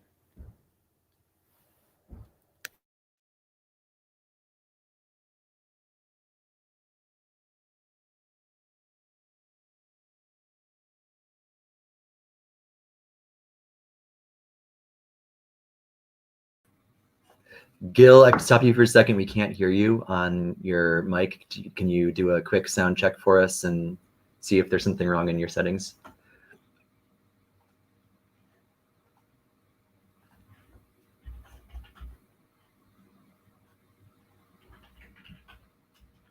Oh, hello. There we go. All right. All right. Yeah. I'm going back down under now. I'll be under the table. Thank you. So, okay. So I said some stupid stuff, and now I don't have to repeat it. But in any case, thank you, Nathaniel, for the intro. I hope I won't disappoint after this, crazy intro. And I hope that this will be the last time we have to meet in a virtual format. I really can't wait to see everyone in 3D. So I'm going to talk about the Waze map, basically the past, future, and, well, Waze tuned focus, as you can see. I will sing if you want, but not now. All right, so many of you know me because we work together on various projects, namely the Beacons project.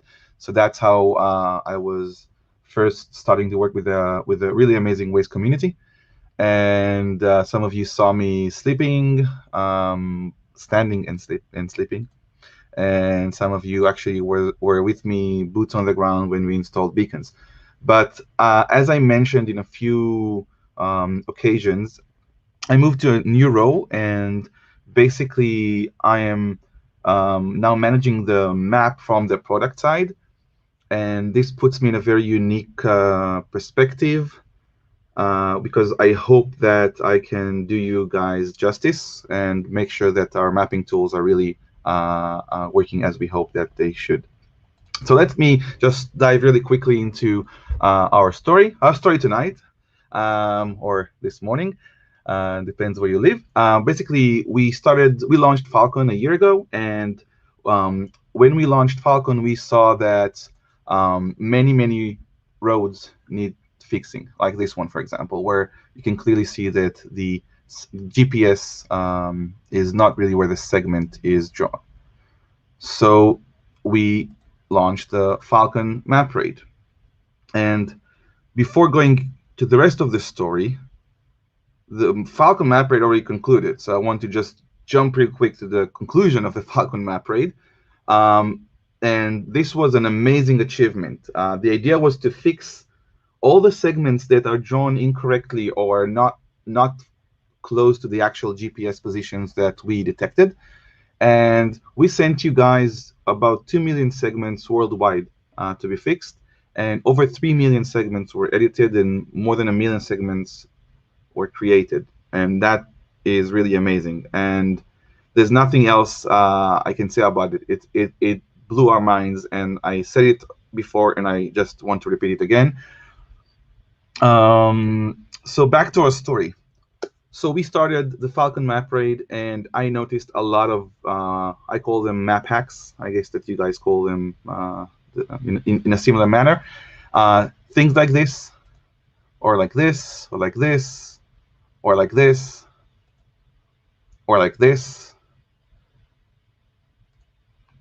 And as I learned more about the need to fix our map and the current tools we offer, I realized that there was a huge gap between the offering of the Waze map editor to what we want the map to look like and what we want you guys to be able to achieve.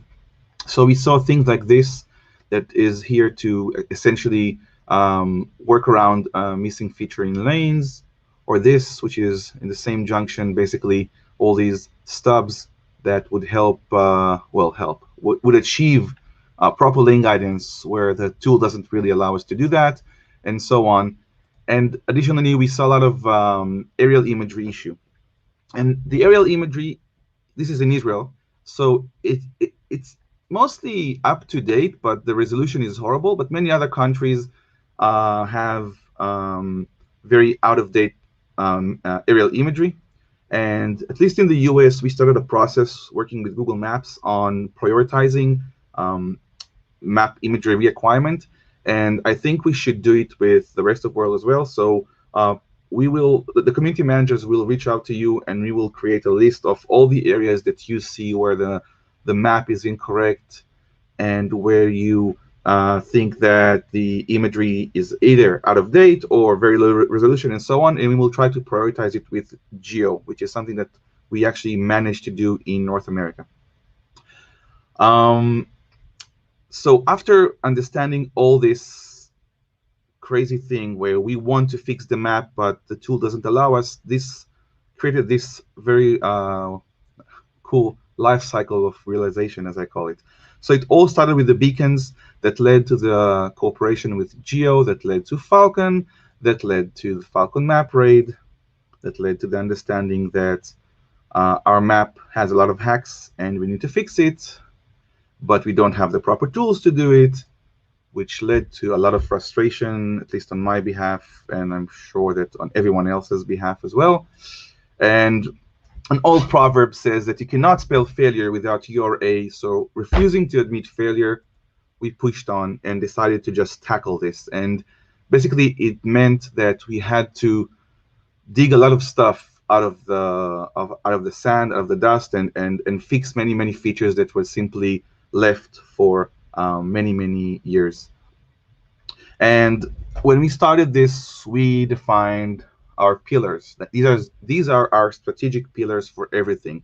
And I mean, everybody loves pillar, right? When I was a kid, I really loved pillars. So you can see my huge excitement from working on pillars. And now in all seriousness, these are our pillars. And the first one is mapping velocity. We want people to be able to map things in a fast and painless way, which is not always the case. The second pillar is accuracy and integrity. We want the map to be extremely accurate in terms of where things are, and also in terms of how we present reality in our map. And this right now in many places conflicts with the tools. So the idea is to improve our tools to allow the editors to be able to map the world in an accurate way without resorting to map hacks. The last pillar is map enrichment. We want to be able to add as many data points as possible to the map and improve the lives of the drivers. Add features that would improve either their drive before the drive, throughout the drive, and also when they end their drive. Add things, maybe in the future, parking and stuff like that. We don't know, but that's the idea, to enrich the map with a lot of interesting points and points of information. So the vision is to be able to add data points and data segments, we call them. So think about it right now, when you need to change the speed of the segment, or once we'll have road width, add road width. Every time this property change, you'll have to split the segments. We don't want a gazillion segments, and this is a huge matrix, because think about it, when you have a road that has a specific road width, and then you split it for a new road width, and then you add a different speed, you'll have a lot of areas where you'll have to cut the segment. So we are working on a generic way to add data points or data segments to existing segments where they don't really correlate to the actual segments underneath. So I would say that at least my dream is that a segment would only exist between two junctions and not every time you need to change something. We want to eliminate map hacks. Basically, one of the biggest issues, at least I've seen, is the junction boxes are really annoying, and the fact that you couldn't change anything in a junction box meant that people just were junction box averse, and they just tried to do a lot of stuff without junction boxes. And we are trying to change that. So we already added a few cool features, and I'll show you in a minute. But that's a really important change that we are already adding. We want to remove stubs. Basically, the way that you controlled instructions in many ways were stubs. And these are not only just redundant segments, they also affect in a negative way on the behavior of Falcon. Falcon doesn't like very short segments. So you want to say goodbye to stubs. And actually, road shields kind of introduced this with the towards and the ability of editors to essentially control the instructions and basically remove all the stubs, wayfinders, whatever you call them, depends on where you live, I guess. And we are also introducing Jabra, so it's junction box on roundabout, and I'll reach to that in a couple of slides. And two last things is that we want to have better scripting support. Many of you guys are scripters. We have this innate conflict between scripts and WME. On one hand, we want to add all the features that people use to WME, but we also like the spirit of scripters, because you guys really have this amazing fire, and we want to keep that. So the idea is that we want to improve our compatibility with scripting and either through APIs or better integration to make sure we don't break your scripts when we upgrade WME. That's something that we are currently working on. And lastly, this is one of my mottos since I started my new role. I believe in full transparency, and I think that heuristics should not be kept secret. And as an example, I'll bring this heuristic. This is the dogleg detection heuristics for Falcon, and I actually managed to understand it. It wasn't that simple, to be honest. And then I drew this this instruction. So at the very least, we should be able to provide these. But to be honest, ideally, this will be reflected in WME. But in any case, if any of you guys are missing the understanding of one of our heuristics, please reach out to your community managers and they'll get back to us and we'll get you all the required details. This should not be a secret. You should know how Waze is behaving without reverse engineering the product. This is just silly and a waste of your time, in my opinion, anyway. So, as I mentioned, imagery improvement. This is already happening in some parts of the world, but let's make it happen globally. So again, please reach out to your community managers and they will also prepare essentially a form where you can say, this is, you need to send a permalink to Google Maps with the bad, misaligned, out of date, low resolution, whatever, aerial imagery, and we'll get this prioritized. Road width, I'm very happy to say that it's already in development. Finally, after so many months of waiting, we'll be able to define the width of the road. This will help Falcon a lot when we have parallel roads. Right now, we are just guessing the widths, and in many cases, a parallel road would be a fast lane, and it will not be in the width that we guessed. So that's a good thing. And lastly, we have Jabra and junction box revamps, but they're already here. So I'm going to present a new window. Give me a second. Dun, dun, dun. Share screen. Dun, dun, dun. Home tab. Which one? Not sure which one am I sharing. Yeah, all right. So, as you can see, this is a roundabout. This is a junction box. This is currently in beta. Before you go and edit everything, there are some issues that I want to mention that will probably cause us to disable it. We just discovered it this weekend, so not very nice, I guess. But this is already working in production. This is a roundabout I drive through quite often. And when you drive from here to here, you want to hear continuous straight instruction. So if you look on this, we have an override instruction to continue straight. This is working in production right now in the routing server. Same for here, go straight or turn right if you want to override this to turn right. You can also mix instructions. So for example, if you have this right turn and this right turn, you can say that this is an obvious right, so let's make this turn right, and let's go to, this one, and change it to let Waze count the exit number. So you'll get a mixed instruction of a counting instruction and left, right, continue, straight instruction in one roundabout. This is already working. Other things we added were the abilities to essentially move nodes inside junction boxes, which wasn't possible before. And we added the ability to split segments that go in or out of junction boxes. So this is also something new that wasn't possible before. You can also merge, but it's not yet active. Maybe it is, I don't know. It shouldn't be active. It should be active from tomorrow. But all these will hopefully allow junction boxes to be created and not be as annoying. And we will continue to improve on that. One of the things we want to add is the ability to create junction box paths, essentially without a junction box. So you won't be limited to the bounding box of a junction box. So with that, I think that I'm done. So thank you all.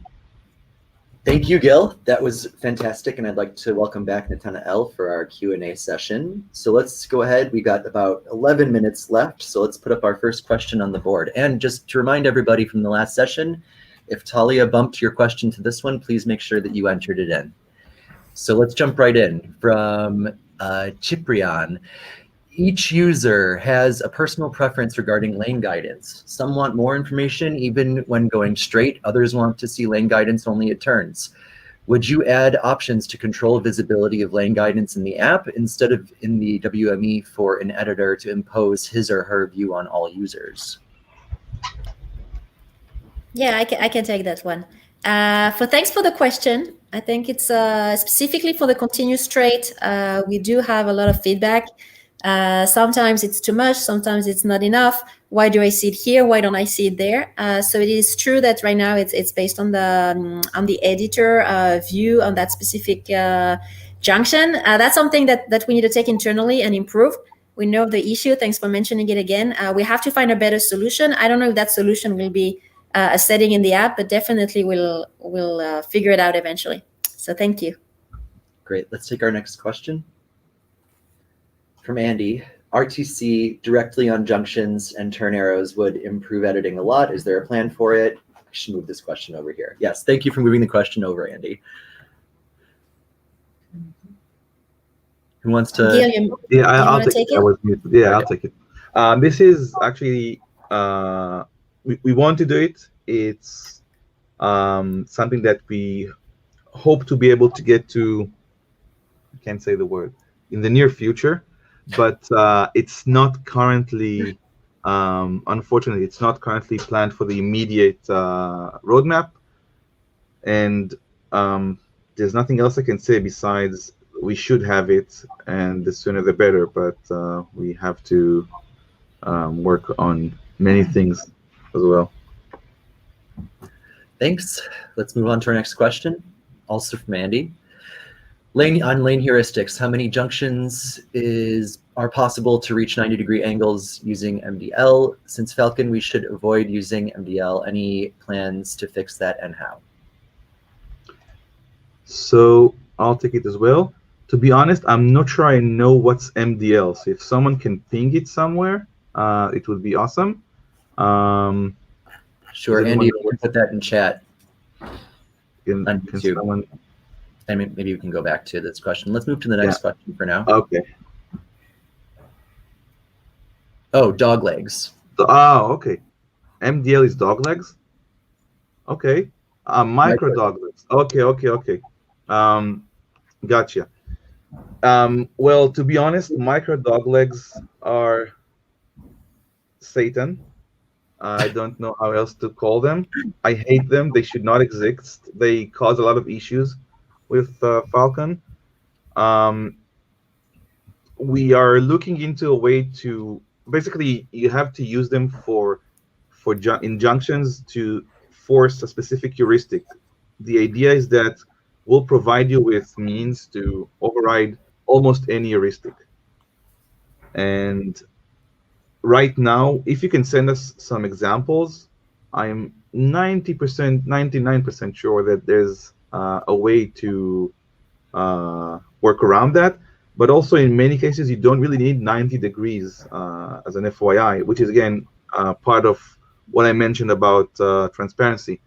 Lack of transparency means that people think that they need an exact number, but our heuristic is sometimes more forgiving than a specific number. So please reach out to us with examples, and we'll make sure that A, the heuristics are understood, and B, we can find a way to do it without micro doglegs.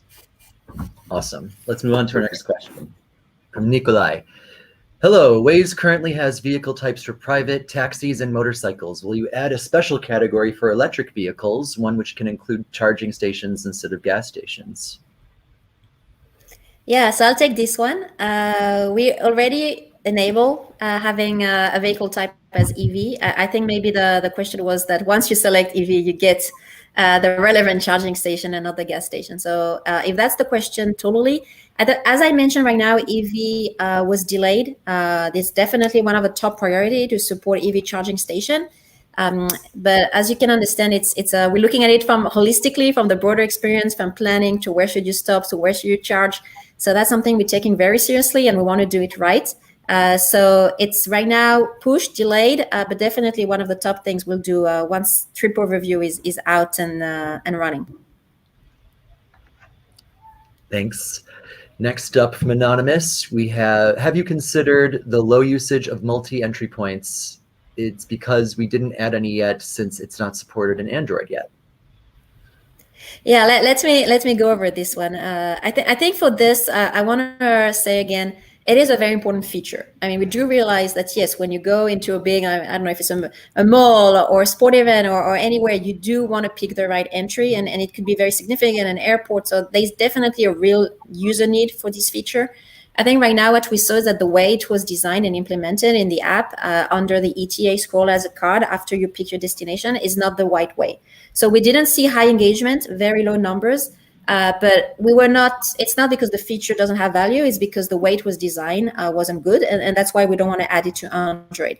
But definitely that's something that we want to go back to more from the beginning. Like the right way to do it is when you search for a place, you should have those options and not after you start driving, which is where it is today.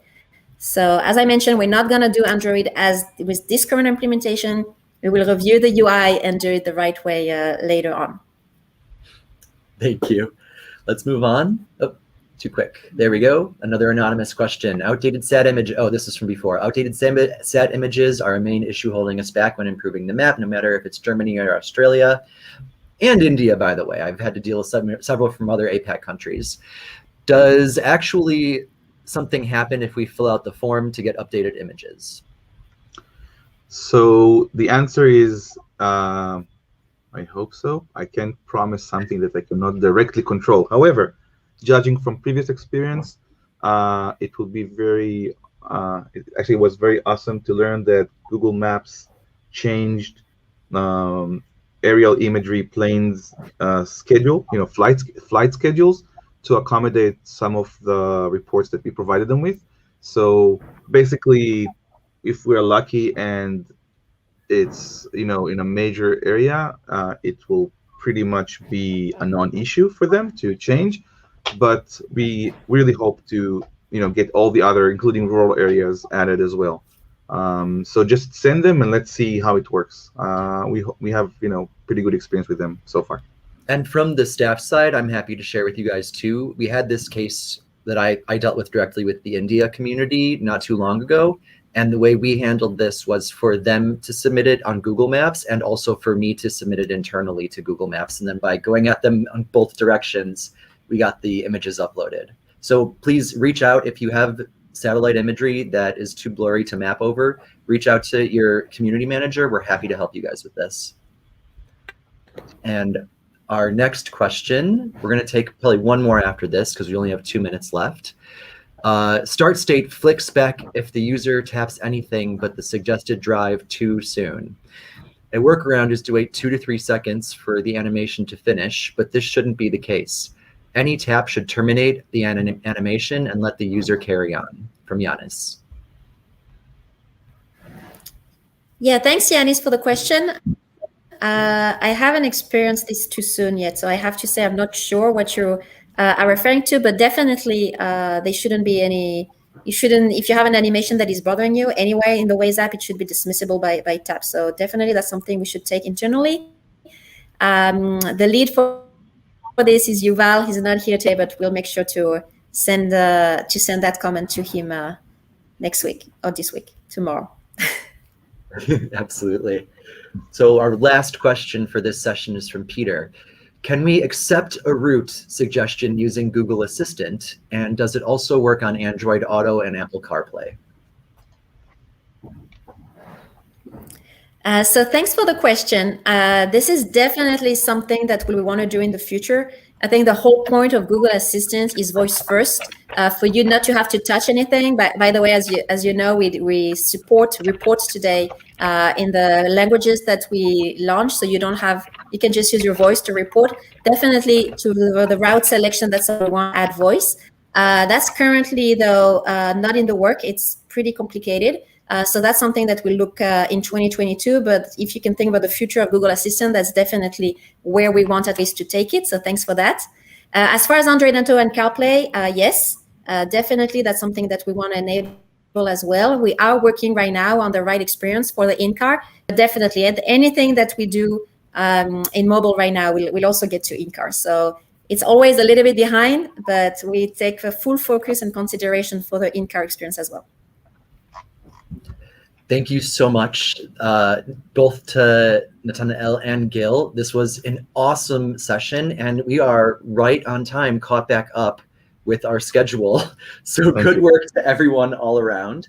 Who else right now needs a bio break? I know I do. So let's take 10 minutes, go get some more coffee, get something to drink, grab a little bite to eat, run to the bathroom like I'm about to do, and I'll see you all back here in 10 minutes. Thanks again to everyone who asked questions, and thanks again to our wonderful, amazing guests, Nathanael and Gil. It's been a pleasure having you guys with us. Thank you. All right, see Thank you all you. back here in 10 minutes.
Alrighty, welcome back everybody. Up next, we have a really exciting presentation for you. Yareen, who's a project manager on the Growth Squad, will be giving us some insights into Waze gamification system. The timer's still going? Are we good? Yeah. Everyone can hear me? Do you want me to start over or keep going? Let's start over. All right. Welcome back, everybody. Up next, we have a really exciting presentation for you. Yareen, who's a project manager on the Growth Squad, will be giving us some insights. Here's Yareen. Welcome, Yareen. Into Waze's gamification system. I'll be back in a bit for the Q&A, but in the meantime, let's welcome Yareen to the mic. Yareen, take it away. Hello. Can you hear me? Cool. So first of all, I'm super excited to be here to talk with you about in this meetup. I hope that next time we can do it in face, but in the meantime, we will just do that online. So before I start, I have some update that Gil sent me, who presented here before, but he told me that it's super important. So if anyone here is using the Jabra, so be aware that we disable it for a few days because it affects some kind of issues that related to routing. So just don't try to create new ones in the upcoming days. Don't ask me anything about it. So if you have any question, probably best is to approach Gil in the office hour later on today. Cool. So as Brett mentioned, my name is Yareen. I'm a product manager from the Growth Squad within Waze. And today I'm super excited to talk with you about Waze gamification. So 1 second. So what we will go over today. So I will start with some kind of a background about the topic in general and how it actually related to Waze. Later on, we will present what is the current game status that we have within our app. Then we will present what we are planning to have with what we call the gamification MVP, which is the first phase toward more deep revamp for the entire gamification system. And eventually we'll have a Q&A. Also, I will be here in the office hour later on. So if you have any kind of other questions, I will be here for you. So some background and context. So what is gamification? Gamification is about taking a service, which is not a game, and applying game mechanics to increase user engagement, happiness, and loyalty. So as you probably know, gamification is not something that we invented. I think that today it's pretty common. Most of the services and the companies are using some kind of mechanism from the gamification world. So if you're using credit cards, so you probably see that while using, you're getting points. And if you're getting points, and sometimes you can unlock all kind of rewards. By the way, you see that also like many employers today want to incentivize employees to invite their friends and refer them to come and work for the company. So they're building some kind of incentive mechanism with competition, etc. And this is all part of how do people, or how do services which are not a game actually applying game mechanics. So what are the game mechanics in general? So we can divide it for 3 topics. One is creating gamification feedback loop, which we'll talk about it in a second and basically show some example of how this loop is look like. But basically, when we talk about the feedback loop, it's something that starts with some trigger or motivation that make user want to actually take specific action. And after the user take this specific action, we have some level of recognition or rewards that make the user want to basically repeat this action again and again. The second area is tap into player motivations. So in the world of gamification, we have many motivations that drive people to take actions. And for us, it's very, very important that out of all the hundreds of motivation, we will make sure that each of our product will fit with the most relevant motivation that fit for our users. And lastly, applying progression mechanism, which is probably the most known, like levels, points, leaderboard, badges, anything that give you some feeling of progression, possession, and basically recognize that you're doing something good.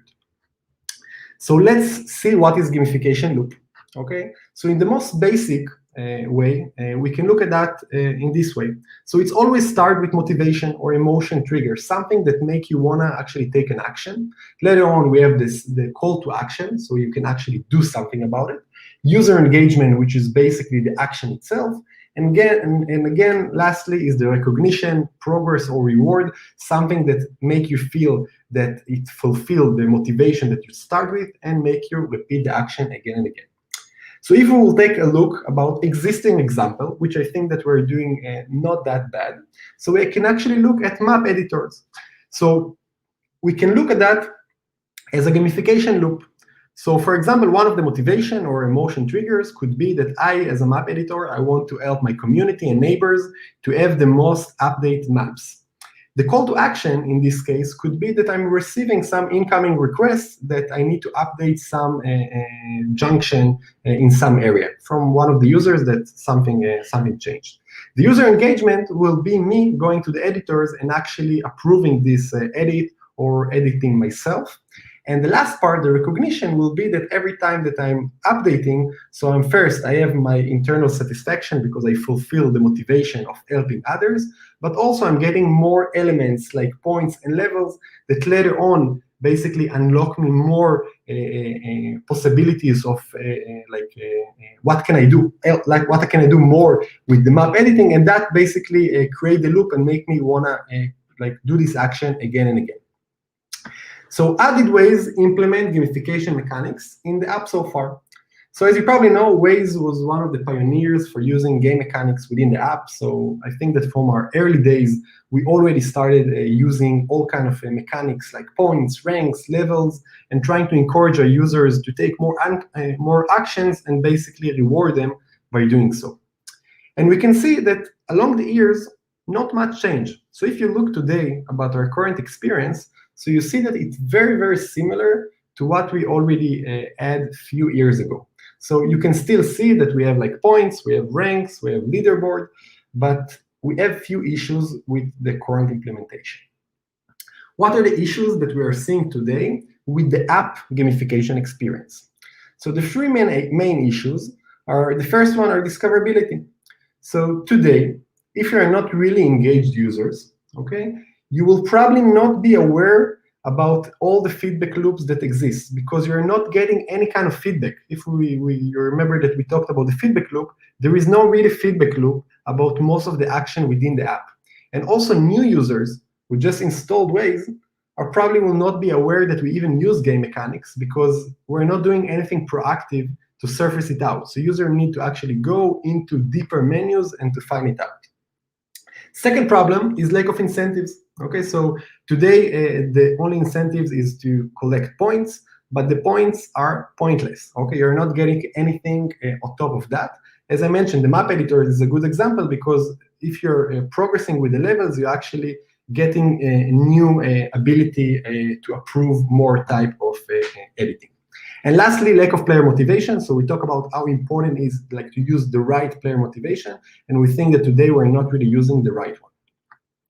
So now let's start and talk what we're going to do in the upcoming weeks.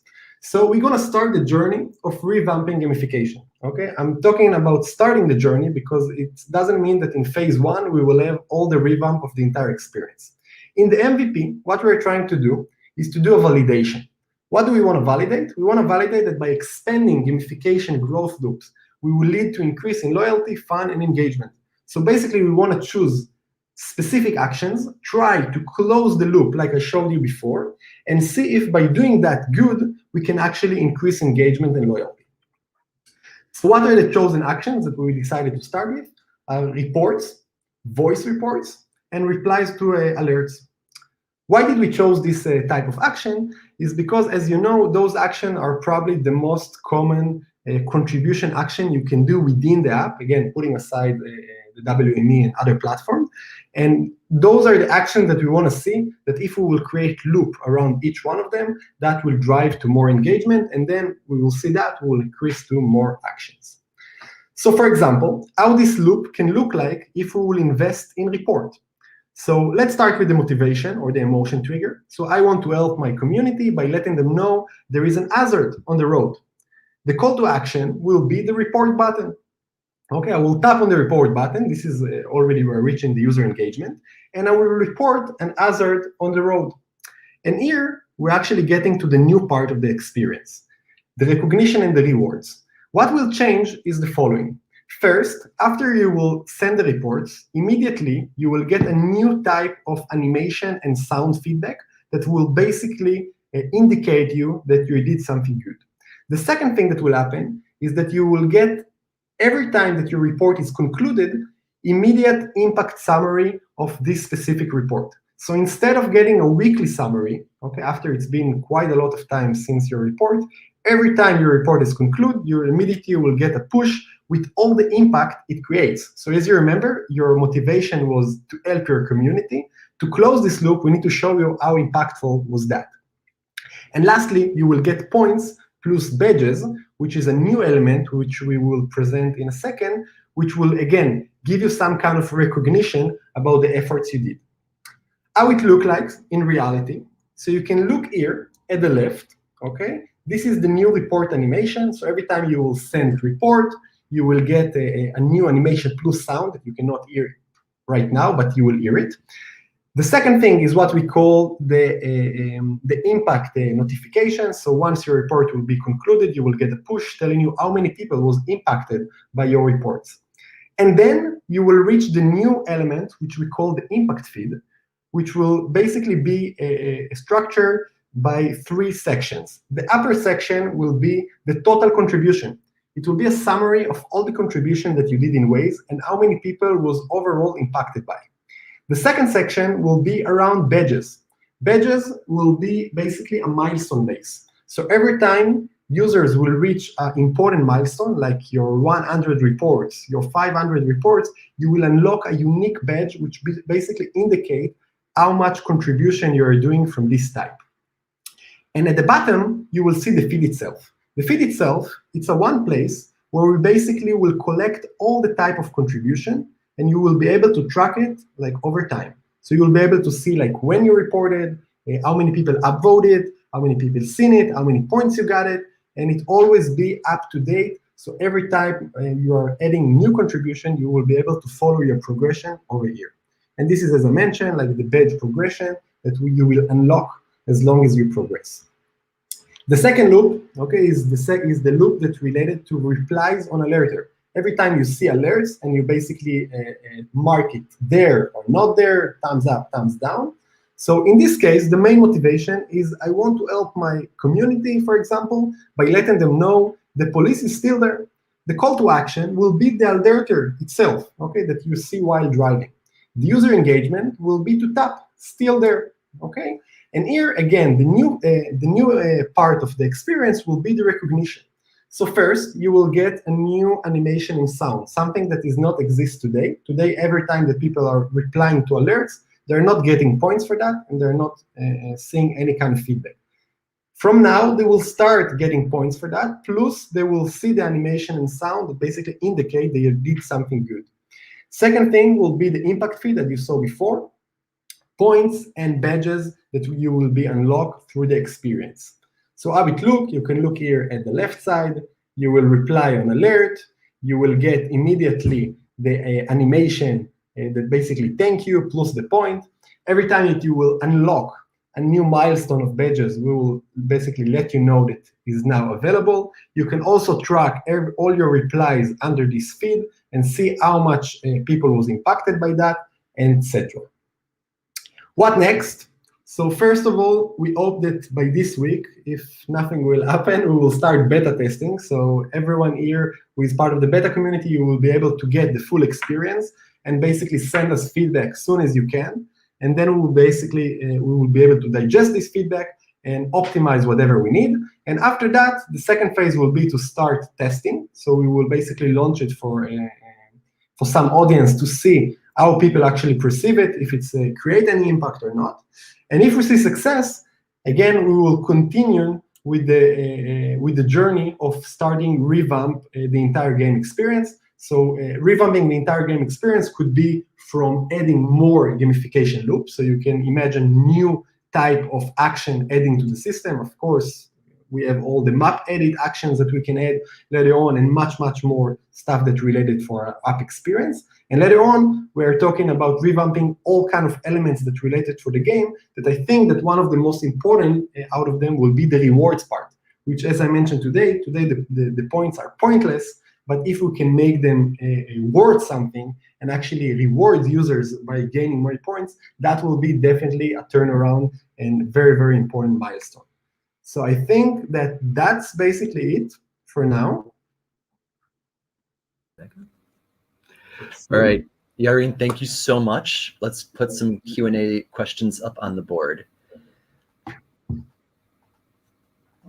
Oh, we ready? All right. Our first question is from Beastly Has. When will we see more achievements added? Cool. So this is a great question. And as I mentioned in the almost the last slide, so once we will launch like the MVP, like which should be in the upcoming weeks or months, and we'll start to see success, to add more achievements should be very, very simple. We build the system in a way which is a very dynamic way.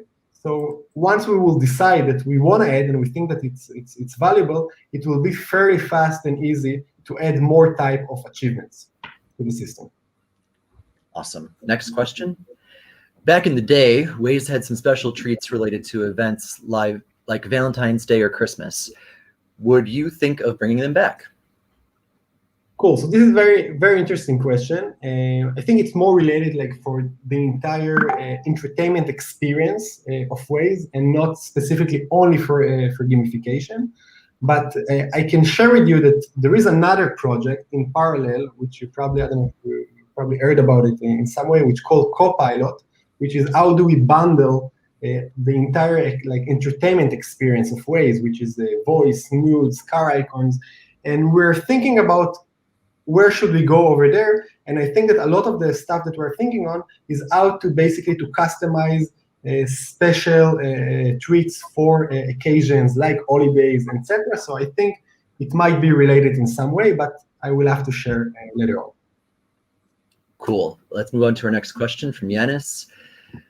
Possibly not directly related to gamification, but it's rather discouraging when a report fails because of poor internet connection.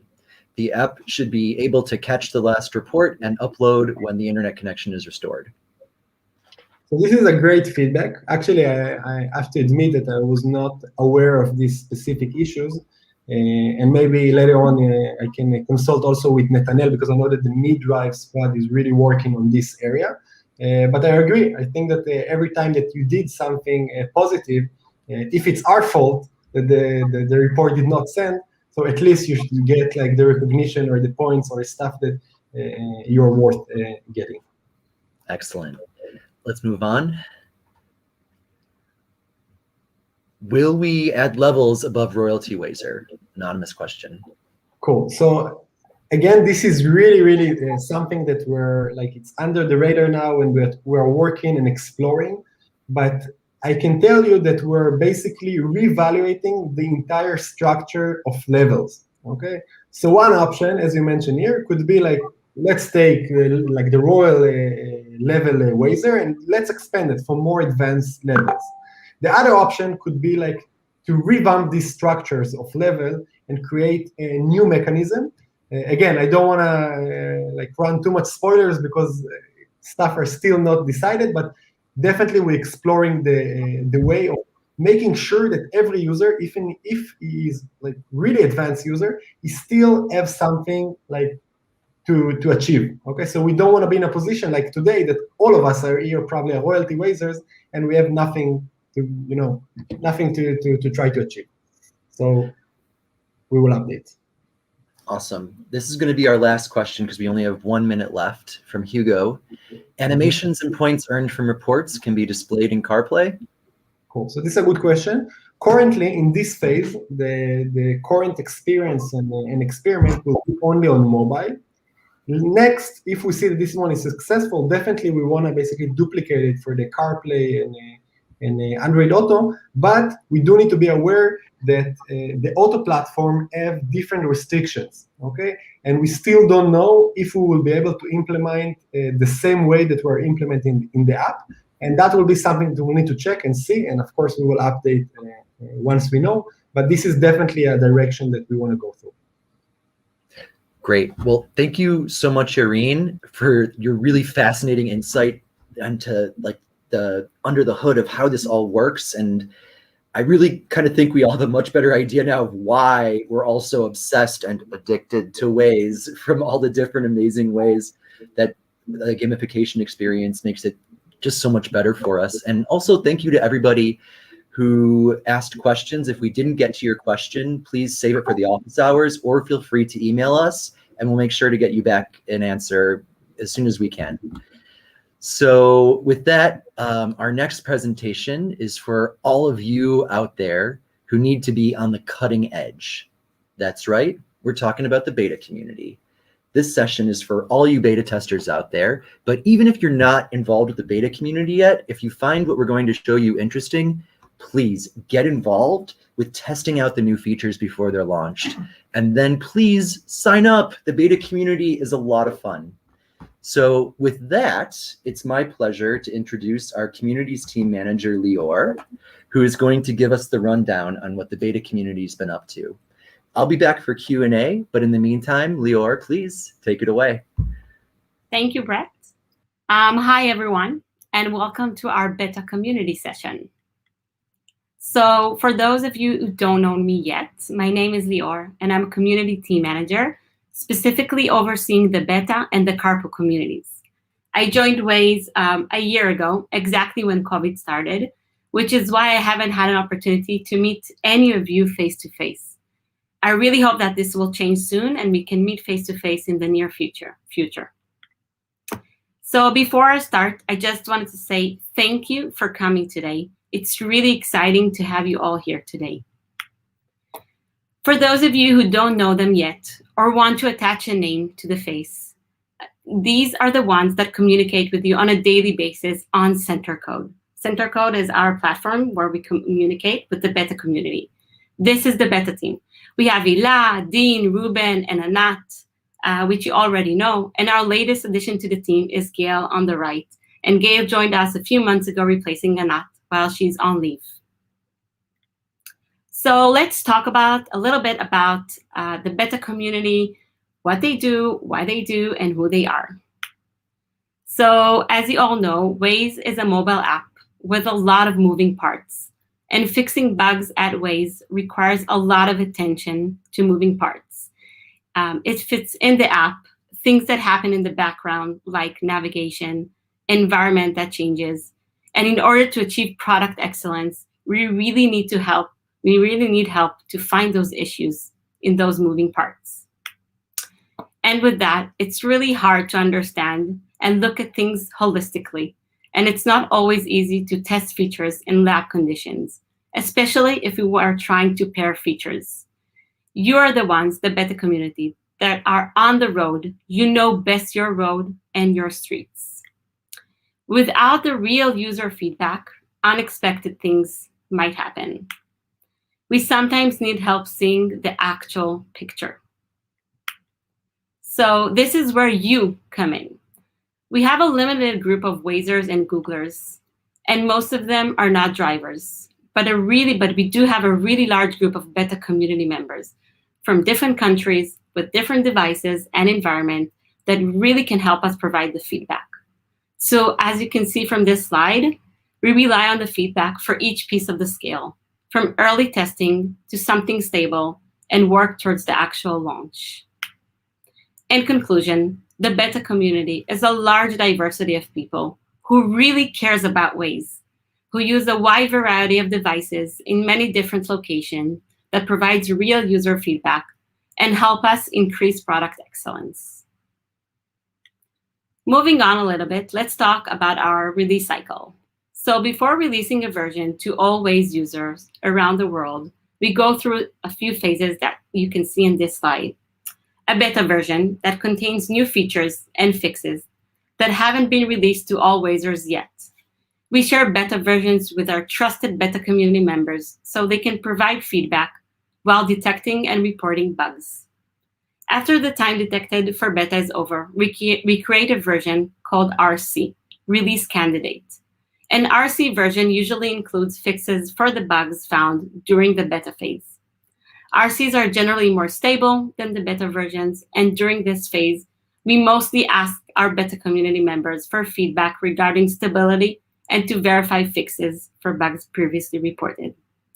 After the RC is over, we prepare the store version, which is generally the same as the RC, while it often includes several more fixes which were added during the RC phase. We also share a lot of other features that are outside of the cycle. So over the past few months, we have created a few ad hoc testing groups for features that are in more early stages of development and are called pre-beta groups. We had a group for trip overview, and we recently launched a pre-beta for another exciting feature, Get the Why. These pre-beta groups is an important opportunity for the community to provide the feedback at the most crucial stages of development, and it really helps shape features before they reach out to more users. We release a version around every 2 weeks, and we add more and more components for these features. And we really appreciate your contribution and efforts on those pre-beta groups. So if you're part of those groups, thank you. If you want to join any new pre-beta group in the future, please do so by registering through the form we share on CenterCode. As you can see from this slide, we are a global community, while EMEA and APAC are around 60% of our community. This pie chart shows the distribution across APAC CenterCode users that represent around 12% of the beta community. We see that Australia, for example, is a growing community, both within the beta community, but also on the editors community. We're really happy to see that. And this pie chart shows the distribution across EMEA CenterCode users, and they represent around 46% of the beta community. Now, let's talk a little bit about the past year. So throughout the past year, we all have been struggling with COVID-19 impact, and each one of us has their own challenging and difficulties during this year. However, even with this not easy year, we still managed to release more than 150 builds across both beta and pre-beta groups that included tons of new features, which the beta community took part in testing and providing their valuable feedback.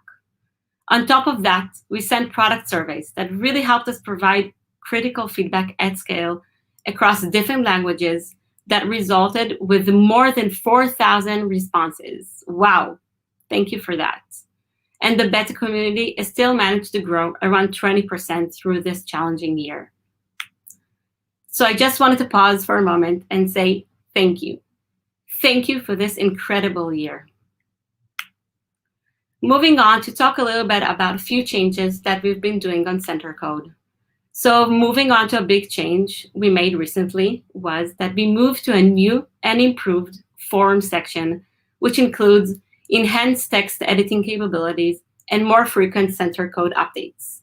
So far, the feedback was really positive, and we're really, really happy that you like it.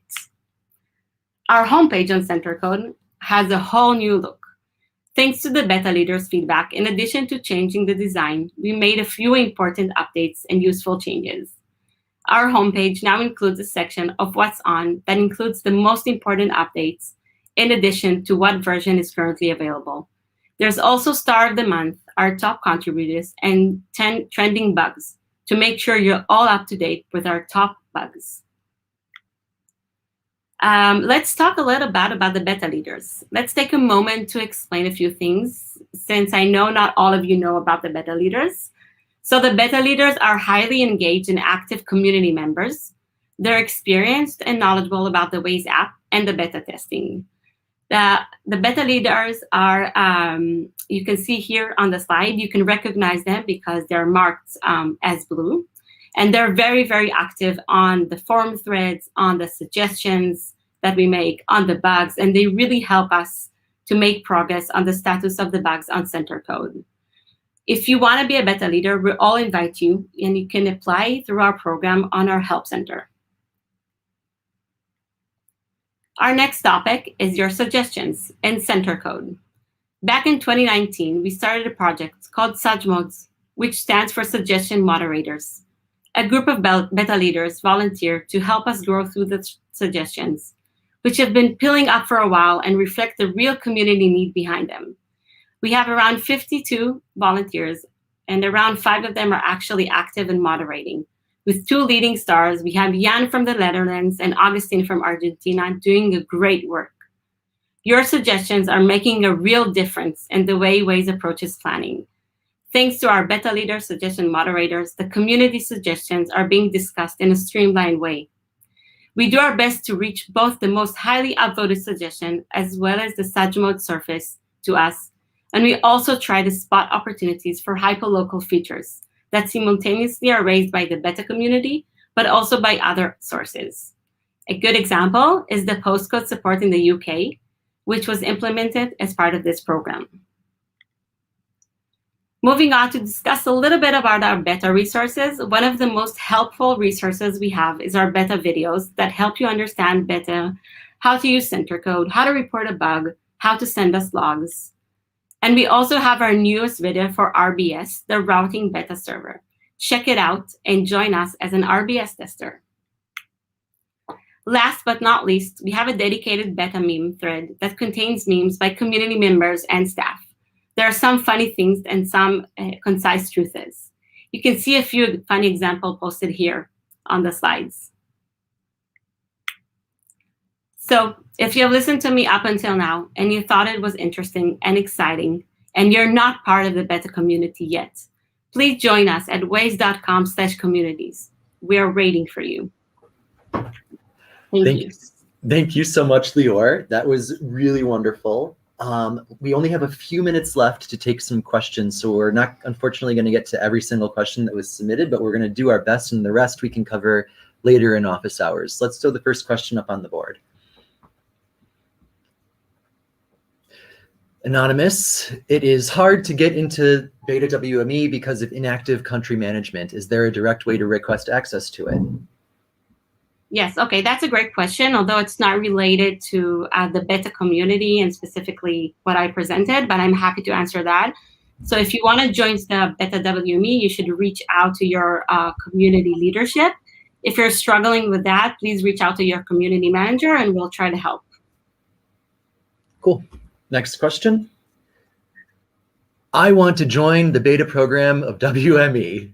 Yep, it's similar to what I said before. Please reach out to your community leadership, and they will help you join the WME program, the beta one. Excellent. So Jonathan asks, Android Auto, adding a stop is possible today. Would be great to have the option to choose from history or favorites. Is this being considered?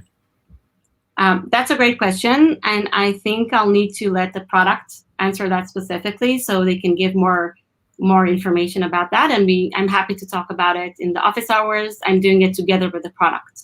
So let's take it there. Great. And another from Jonathan on Android Auto, will voice reports be added soon? This is a safety issue.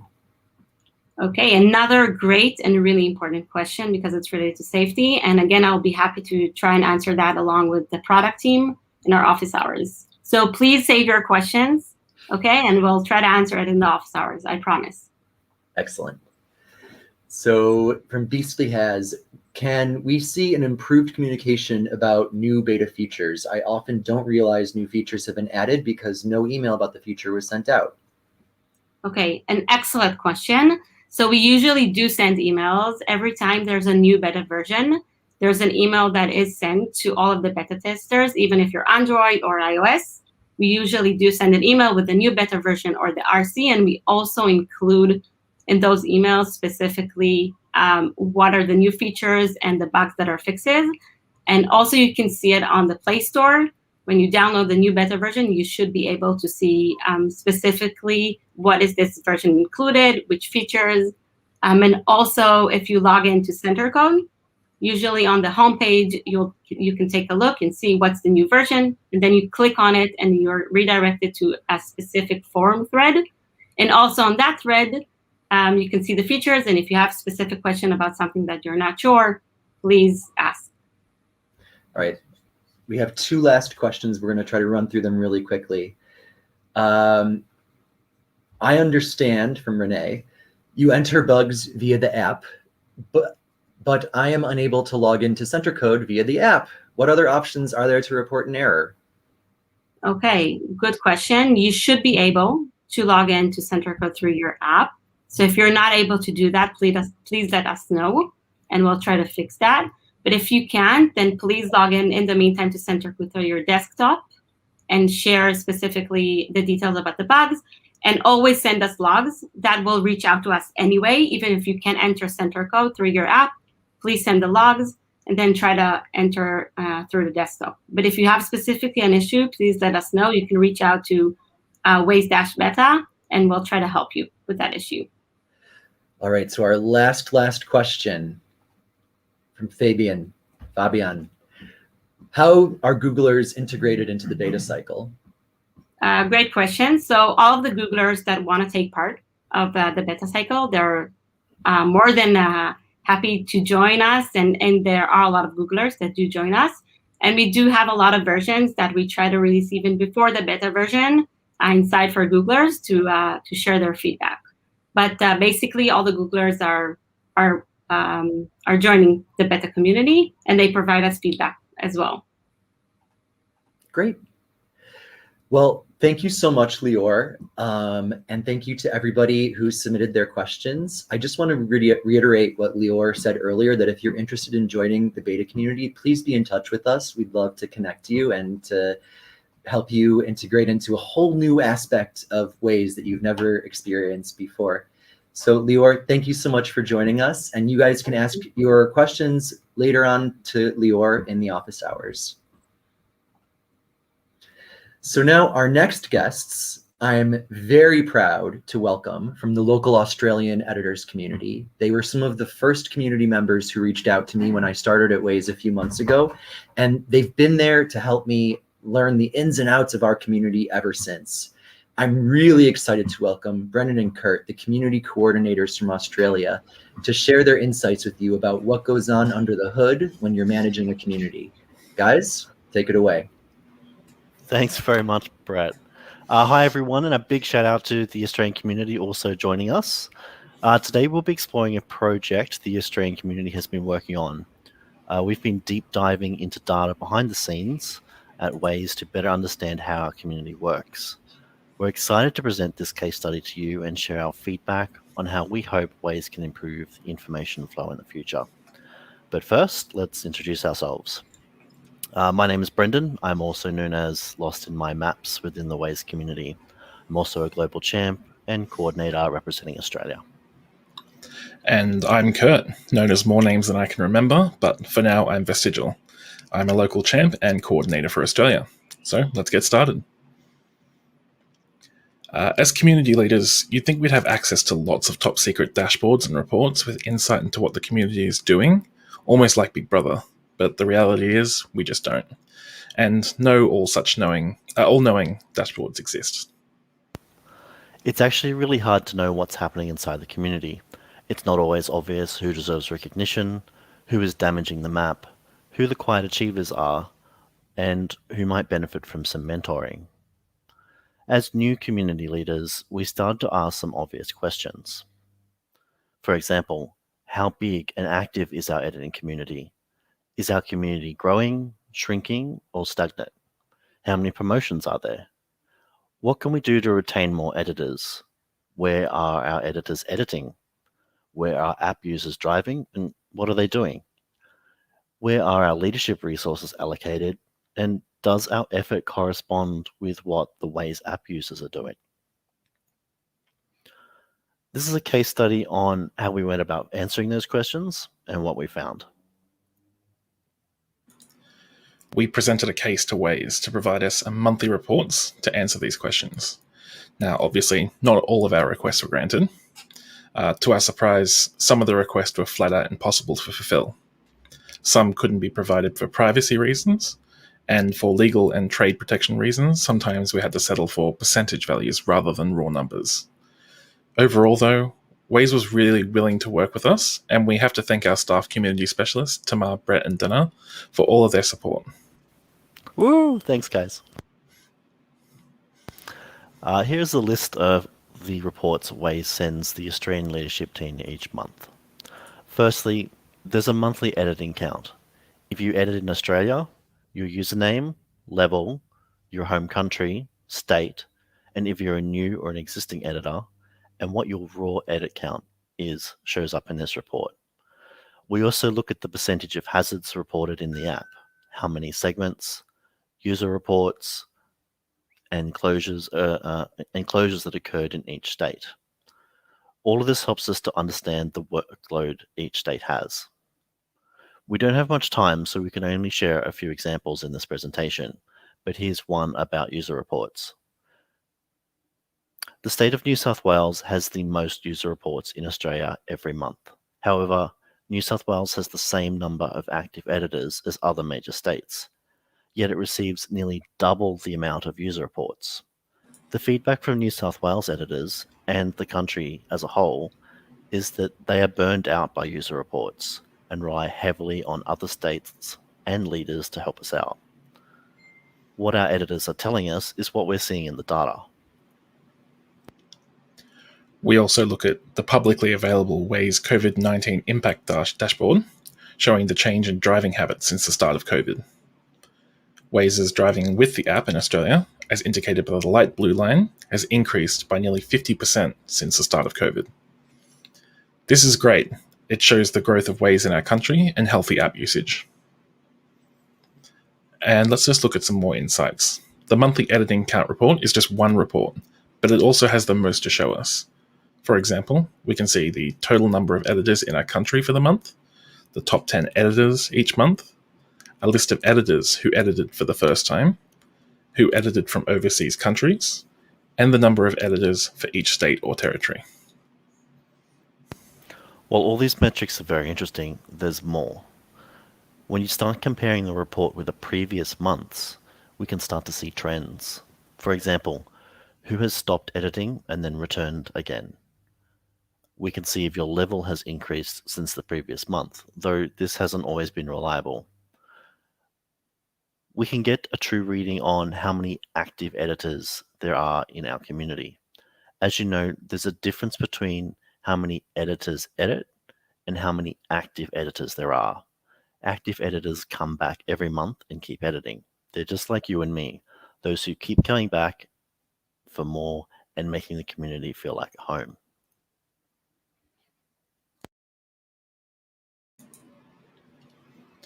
We opened this presentation with, if you don't ask, you don't know. Well, now we know some of the stuff that we didn't know before. For example, the number of people who edit the map in Australia every month is huge. It actually really surprised us. The problem is we're not really retaining new editors. We can see how many people transition from level 1 to level 2. This is sort of low. Some months it is actually 0. There are more user reports than ever, and reports show that we cannot keep on top of them all. More people are relying on Waze in Australia, and that's a great thing, but it's a lot of work to keep Australia up to date. We already mentioned user reports, but there's also exciting new features coming soon to Waze. We need new, enthusiastic, and senior editors to help us grow the country. But as I mentioned in points 1 and 2, we don't retain many editors, and some of our senior editors have changing real-life obligations. This means that we can't implement new features and adapt to change as fast as we would like to. And finally, because we can measure the number of segments, how many closures and events, the number of URs handled, and we can see where the Waze drivers are the most, we realized that we needed to redistribute our state managers. Some states have too many, while others don't have enough to manage all the work required. So, we use data to identify problems, but what do we actually do about these problems? First, we opened our eyes. We realized the number of editors was much bigger than we thought it was. This helped us to think bigger and change the way that we looked at the Australian editing community. We created a new editor retention program. So this involved creating a new position called the New Editor Coordinator. Each month, we provided them with a list of usernames of new editors. And a big shout out to Territory Kate for her work. She does an amazing job. Thank you, Kate. Kate reaches out to all of our new editors to welcome them, provides them with educational resources like the masterclasses videos and wiki, and attempts to connect people to the rest of the Australian editing community. She then tracks the effectiveness of the engagement to see if our engagement attempts are working or not. This program has seen a small effect on new editors connecting with us, but unfortunately, retention rates have remained the same. Top 10 editors each month. A member of our leadership team reaches out to members in the top 10 edit count and personally congratulates them for making it into that bracket and for doing so well. Tracking and celebrating promotions. Because we've been tracking promotions, we know how rare they are. So when we detect a level up, we actively celebrate it. Each month, we congratulate editors by announcing it on the forums and Discord for all to see. Understanding who our active editors in the community are. Knowing who is an active editor is, knowing who an active editor is, and if they suddenly stop, is a prompt to ask why. Did they have a bad experience? We try reaching out to these editors to make sure they are okay. In most cases, our welfare check has revealed that a person is experiencing real-life stresses or difficulties.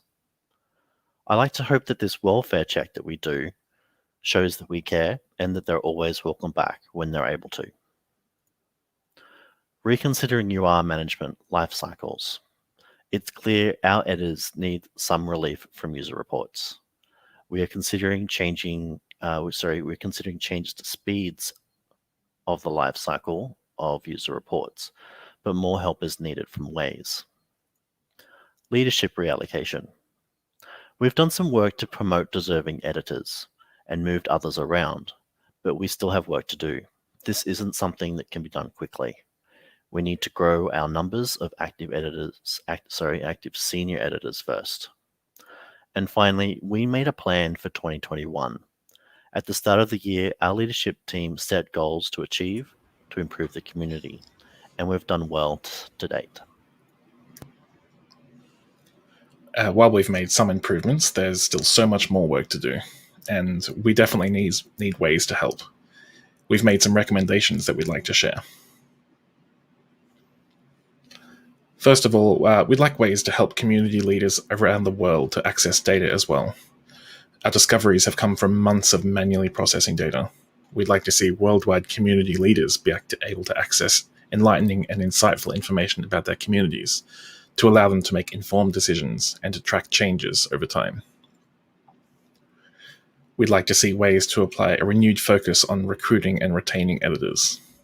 Now, while educational resources have grown this year, using the Waze Map editor is still incredibly daunting and frustrating for some editors. And with editing standards varying in each country and sometimes in different states, there's no way to communicate this to editors in the tool. We need an intuitive interface with easy access to relevant mapping standards. We also need ways to more aggressively communicate and engage with new editors, whether that be via email or more interaction through the Waze Map editor and links to connect with their local communities. If possible, automate the new editor program. We implemented that one in Australia, but we'd like to take that even further than we could and share the insight with community leaders. We're happy to share all of our systems with you. 3, we want to help and encourage new editors to edit more. We don't mean by lowering the bar, but by giving them access to every resource available in smart ways and by providing incentives such as gamification. And finally, rebuild URs and implement automation. Waze has evolved, but the user report system has stayed the same and is no longer serving users. User reports come in a subset of categories despite a diversifying feature set in the Waze app. Editors spend vast amounts of time finding URs on the map, investigating the many possibilities of what may have gone wrong, replying to reporters, and often being ignored.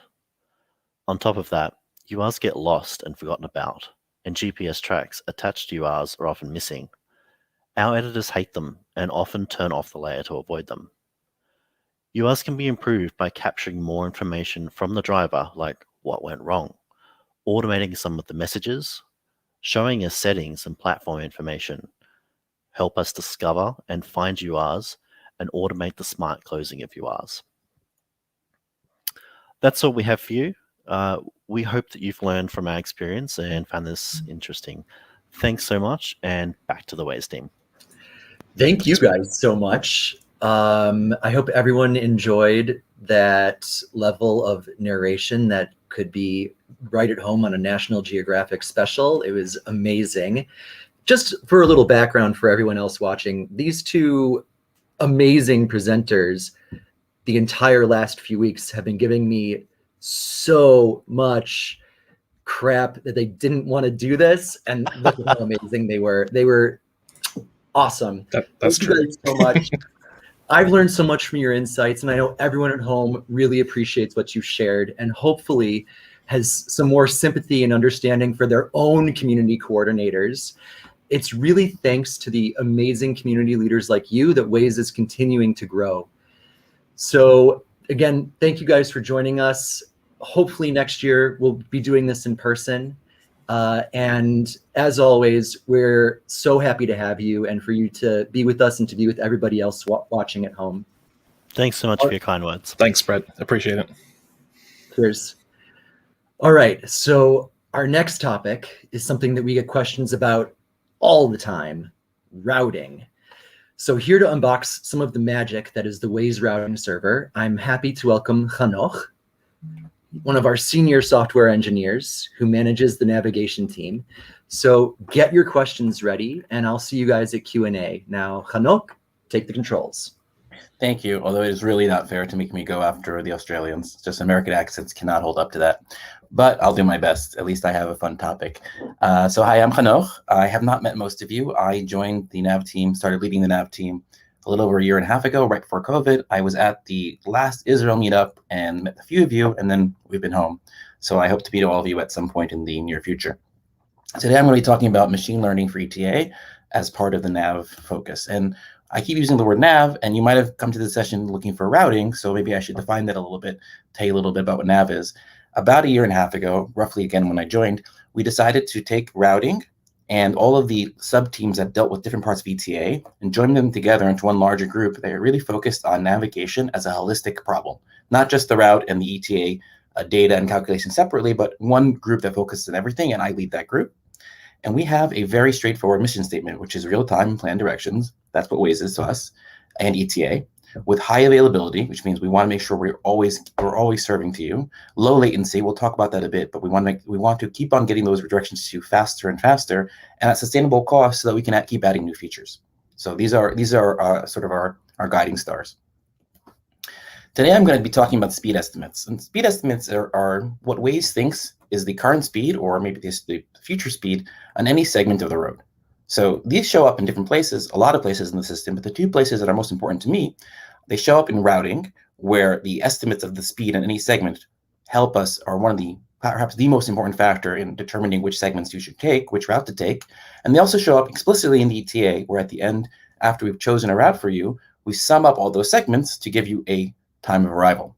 And so both of those are driven by the data that we have of what we think is the speed on any segment of the road. And these estimates come from three sources, which we blend together. There's the real-time speeds. Whenever a Wazer, that's you, crosses a segment, we get a single data point, a single piece of information that the cross time of that segment right now by this driver was this many seconds. A rolling average of those, so let's say a 5-minute window of the past 5 or 8 minutes, tells us how traffic is behaving on that segment. That's the most important input. Secondly, there's a historic model. This is averages of the observed speeds in the past 8 weeks. And we bucket these by time of day, every half hour, by day of week, Monday, Tuesday, Wednesdays, every day is different, by type of day, whether it's a commute day or a vacation day or a holiday. And then we blend these with the real-time data to predict upcoming traffic. And finally, a new input is speed limits. When we have no other data on a road, when there's not enough traffic to give us historic models, and almost certainly not enough to give us real-time speeds, because usually real-time speeds is even more data than historic models, then we fall back to speed limits. And these speed limits are both explicitly set by users, by editors and community members, and also implicitly, when we don't have a speed limit, we try to guess one based on the road type. I'm going to talk about this for a second, about the speed limits, because this is a recent change, and we know the community wanted this for a long time. Had a huge impact. When we started taking speed limits into account in routing, again, only when we don't have historic data. We have a segment, we don't have anything else, there's not enough drivers on it for us to know the history of the segment. We've started counting the speed limit as the best guess for that road. It's had a huge impact. It nearly doubled our segments in rural areas where we have some guess for better than nothing. So we went from some percentage, I don't want to give the exact number, some percentage of segments where we had no data, and we cut that down by half. So when we mix real-time and historic data, and here when I say historic data, I'm counting the speed limit under the category of historic data. We're mixing the real-time data and sort of the best guess we have. We have two guiding principles. One is when things are normal, that means when the real-time speeds look roughly like the historic speeds or the free time or the speed limits, they look like what we expect, then give a higher weight to history. So if things look like they did yesterday, then we can predict the trend pretty well by following what yesterday did. The more irregular the data, so the more today's speed looks entirely different than yesterday's, then the more we should give a higher weight to the actual traffic on the road and less to the history, because the history appears to be not correct for today.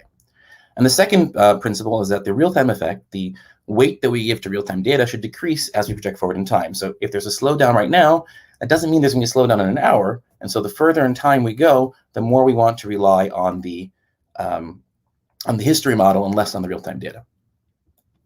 And this is an example of how the blend looks. It's not an exact representation. It's sort of just a diagram.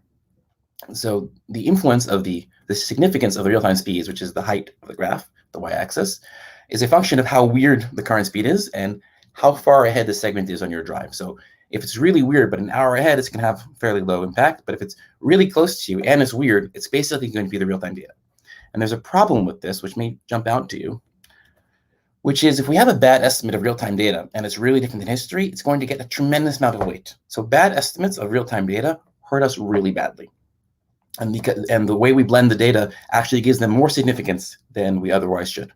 And this is a problem because the art of predicting the speed of a given segment of the road is actually really difficult. Most roads, other than major highways, don't have enough drivers with high quality, with high quality GPS samples all the time for us to really know what's going on. We have to make a lot of assumptions. So today we're going to be talking about better speeds with machine learning. And I'm going to be talking about two projects that are nearing completion. Both of them are slated to be in production before the end of the year, hopefully by the end of the summer, but I don't want to promise too much. But by the end of the year, we really hope to be in production with these. One is called Speedometer, and this is for measuring exactly what I've been saying till now, the speed segments. So the speed on a segment, the speed estimates. So Speedometer is a new way of calculating the given speed on a given segment. The other one is SmartSum. SmartSum takes the total segments, the total route, once you've gotten a route, takes those segment speeds and produces a better estimate of the total route at the end. So Speedometer is measuring individual segment speeds, and SmartSum is giving you a better ETA at the end. So the current traffic estimates look something like this. You can see the actual line, the orange line is, in retrospect, historically, we can see what the speed was. And you can see the blue line, which is our current algorithm, lags it by about 6 minutes. And this is actually not a bug. This is by design. When you use a moving average, as the speed goes up, the average goes up slower because it's averaging both older data and newer data. So an average approach is always lagging by design. It's not a bug, and there's no way to fix it. What we're moving to instead is Speedometer, which uses machine learning, and we're targeting a 1 minute delay. The 1 minute delay is not, we have not reached that yet. We're at 2 or 3 minutes, but we're pretty sure how to get there. This is why we're not launched yet. But the 1 minute target delay between ground truth and Waze estimate, we're going to achieve that using predictive machine learning. So rather than saying the average of the last 5 minutes, we take the last 5 minutes and say, what is the trend? What does the shape of the curve look like? And this is a much more powerful tool for telling us where the curve is going. So here you can see, again, the orange is the actual, the RT speed is the current algorithm is the average, the blue, and the machine learning speed is the green. It's not perfect, and it never will be perfect because this is a very hard problem, but it's much tighter tracking the orange line than the existing blue line is tracking it. You may have seen something like this before because 2 years ago, we showed you very similar slides for a project called RTML, was supposed to be real-time machine learning, and we were trying to solve the same problem. Unfortunately, that project failed. There were some assumptions about the statistics that did not work at scale. What I'm happy to tell you is Speedometer works at scale. Again, we're fixing technical issues, we're closing last bits where the machine learning works. We're just making sure that it's all plugged into the right places and that it stands at scale, etc. But we are way past where we were in RTML, and we're going to be launching this very soon. Okay, so let's look at the second project. Oh, I'm sorry. How do we do this? And the answer is obviously Magic Fairy Dust. We're using Google Vertex AI, which is they actually just launched this officially last week at Google I/O, which is Google's machine learning platform on Google Cloud Platform. Nobody does AI like Google. It's amazing. And what's best about this, it's a managed service, means that we don't have to build the tools, right? We're focusing on a better routing and ETA experience, what you care about, what we care about, instead of focusing on building low-level machine learning tools. So by leveraging the best of Google stuff, we get to work on the hard problem that matters to us and not getting TensorFlow working on our system. So the second project, the current way we do ETA summing is piecewise. Kind of the obvious thing, you have all these segments. For each segment, you have a predicted speed, when you're going to get there, how long the segment is. That tells you the cross time. You take up the segments one by one with no notion of how traffic flows across the whole route. Like each segment individually, you sum up the cross times, and that gives you the total speed across the route. This is heuristic, right? There's the handwritten speed blending. I showed you that graph before, and there's a bunch of other handwritten rules here. And the real-time decay models, how much weight to put on historic, how much weight to put on the free flow, on the real time. We're replacing all of this. Sorry, all of this doesn't work perfectly. It works fine, but not perfectly. What we're replacing this with is called SmartSum, which is a holistic model that takes the entire route as one computed object and uses, again, machine learning to account for the flow between segments and overall speed. Because this is learned, it means that it can keep getting better. So it's not just that we're training this once and then we're going to freeze the model and say, okay, this is how SmartSum works. SmartSum is constantly training itself. As data comes in and as traffic shifts and as patterns shift, it will learn more and more to more accurately predict ETA. The other cool thing about this is as a platform, instead of a series of handwritten heuristics, because this is a platform, we can start throwing more things into this. So at launch, SmartSum is only going to have the same set of features that the existing algorithm does. It's just taking the same data and better processing it. But going forward, we have a lot of big plans to throw more things into this model, where SmartSum can be looking at the weather, can be looking at sporting events on the route, can be looking at the country or the state or hyperlocal, any kind of feature we can think of. A big one that people have asked about and that we're really excited to look into, that SmartSum can potentially be looking at user reports from the app. So if you've reported a different an accident, large accident, small accident, we can maybe take that into account. And we're not launching that at V1. That's not the launch that I'm hoping to get to this summer. But we are building a platform that enables us to take any kind of feature we want, throw it into the mix, train on it, and make sure that it gives you a better ETA. Again, the magic fairy dust. This stuff is amazing. It's so much easier, and it enables us to leverage what we're good at, which is routing and ETA, and not focus on the low-level stuff. Now, I kind of pulled the bait and switch on you because you came to a talk called routing, and I've been speaking about ETA, which is part of the NAV group, but routing is also interesting on its own right. So let's take a few minutes to talk about what has routing done for you lately. And so in the past 6 to 8 months, routing has been focused really heads down, less on features and more on just basic quality. We took about a year, starting about a year and a half ago, maybe a little more, where we said openly we weren't fixing bugs that were not super significant, right? Like if you have a bug and it's annoying, but routing basically works, we weren't fixing it because we were repairing the foundation. And we did a great work on that. And the foundation is actually in much better shape. It's never been better. And now we're actually fixing bugs. We have fixed 90% of our bug backlog. And we have started a new process where 1 day a week, the entire routing team focuses only on bugs. So 20% of the routing team's engineering capacity is focused on the bug backlog. We are going to keep the bug backlog low and healthy going forward. The second thing we've worked on is latency. We've driven down the latency of the average routing request tremendously. We've made routing much, much faster, and we plan to make it even faster. I'm going to show you some data on this in a moment. And finally, cost. We've cut routing costs nearly in half. Now, why does this matter to you? I realize that all of you don't really care how much routing costs. It matters to you because when we cut the cost in half, we didn't put the money in our pocket. We turned on more capacity, enabled new features. So start state almost doubled our usage. The trip overview, the new screens you see are almost doubled the routing usage. And we were able to do that without breaking the bank by tremendous work on the routing team to make routing more and more efficient and more effective so that we can do more and more. And again, we're still working on this. Our goal is to give you more routing service, not cheaper routing service, but more routing service with the money we can afford to do. So let's talk a little bit about each of these. Quality, one thing we're doing is tracking more metrics. We've started tracking intra-route metrics. This is a first for us, like the delay between when Waze identifies a better route on the server until you actually get the reroute, or the quality of your ETA as it varies during your drive. Until now, we've measured the quality of the ETA that we give you when we route you, but the little changes in ETA as you go, how accurately are they reflecting what you're eventually going to get? We started measuring that. Because to improve something, you need to measure it first. These particular metrics are only right now in the metric stage. We haven't started improving them yet, but we've been working on these and others to measure what we want to fix and start moving forward to fix it. Now, I talked about latency. Routing is now 30% faster. This is a chart of the average routing request latency from the beginning of the year, from January 1st until now. There's no fundamental change. There's no algorithmic change. There's no drop in service or lower quality, just a million paper cuts. We went over every line of the code, sweated all the small stuff, found all the little places where there were tricks, and stay tuned because we are not done yet. This number is going to drop further. And finally, the money, again, money to you should mean more routing capacity. That's how we translate it out, because that we're not spending the money, we're not keeping the money, we're spending it on more and more routing requests.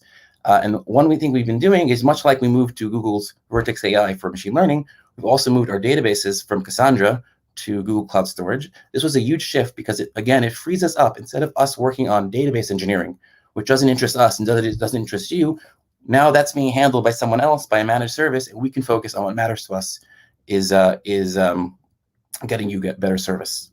So with that, I think it's time for a Q&A.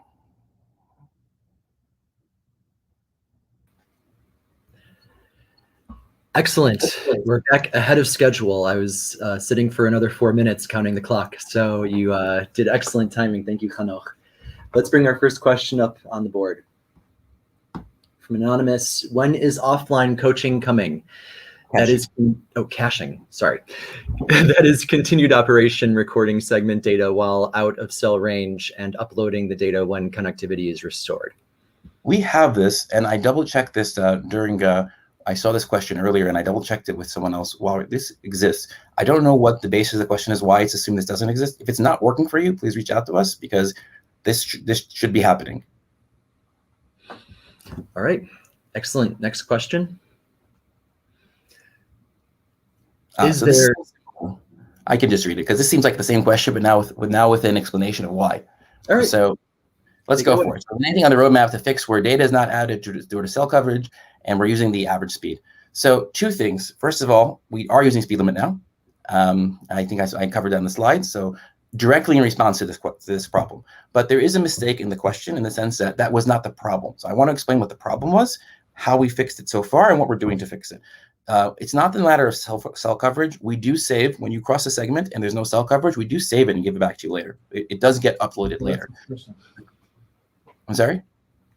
Oh, you just overheard some banter. Sorry, behind the scene. Oh, it's question. We do. Can you go back for 1 second to the question? I just want to finish it. We do save that and report it later.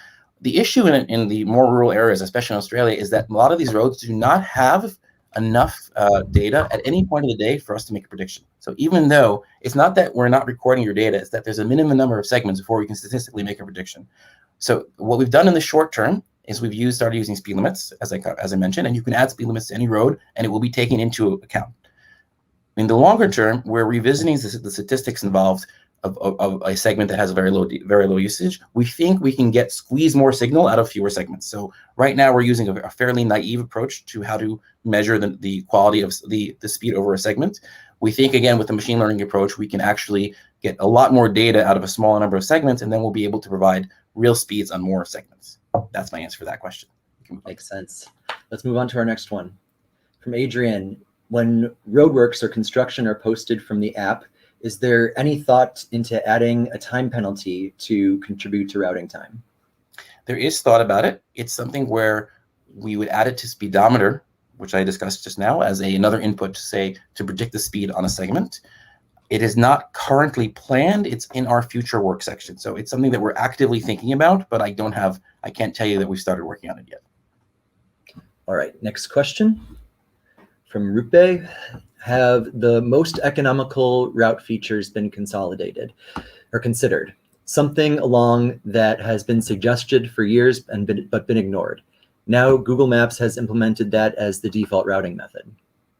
It has been discussed. I think there's even some, maybe when we go to office hours, Nathaniel can talk more about this. I know that the product team has been discussing this. I don't think I have anything to share, but maybe she will. Alrighty.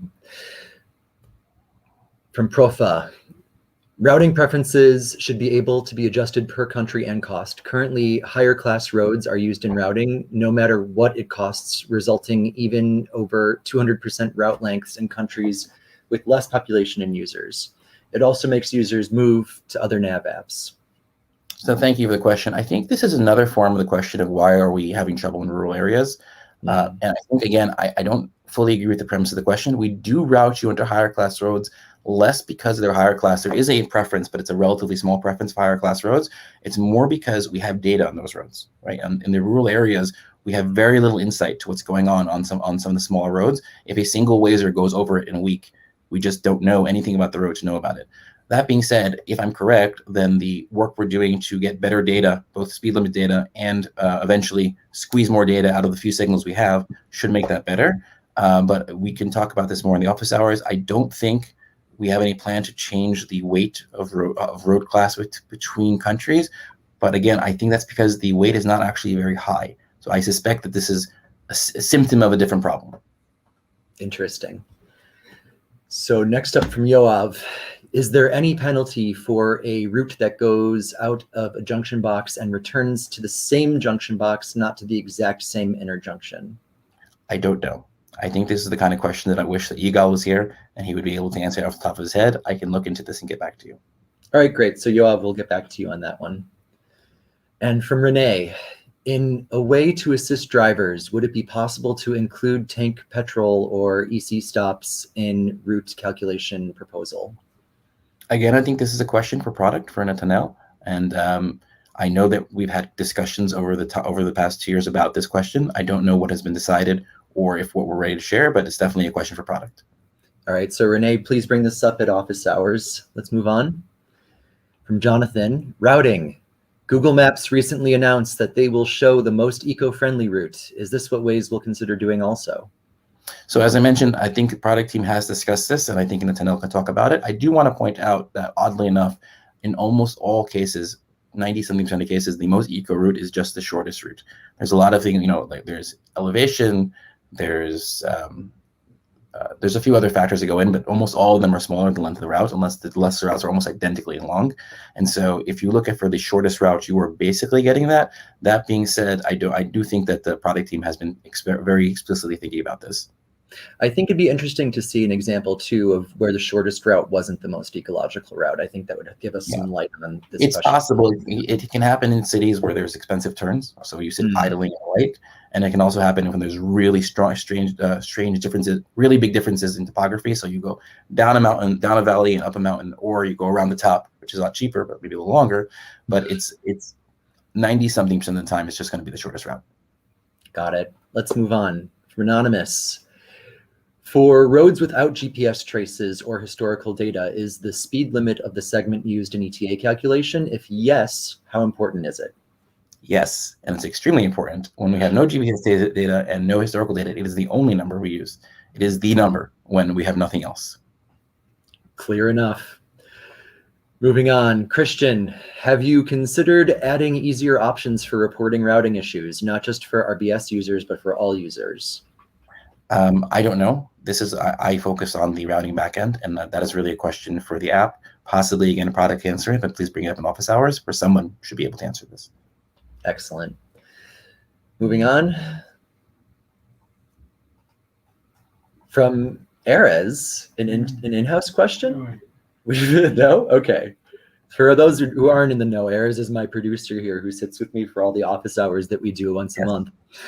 So from Peter, over the past years, I've spoken with Ruslan, Yigal, Siki, Mirav about closures and times. This is specifically important for bridge openings. Is there any progress on this?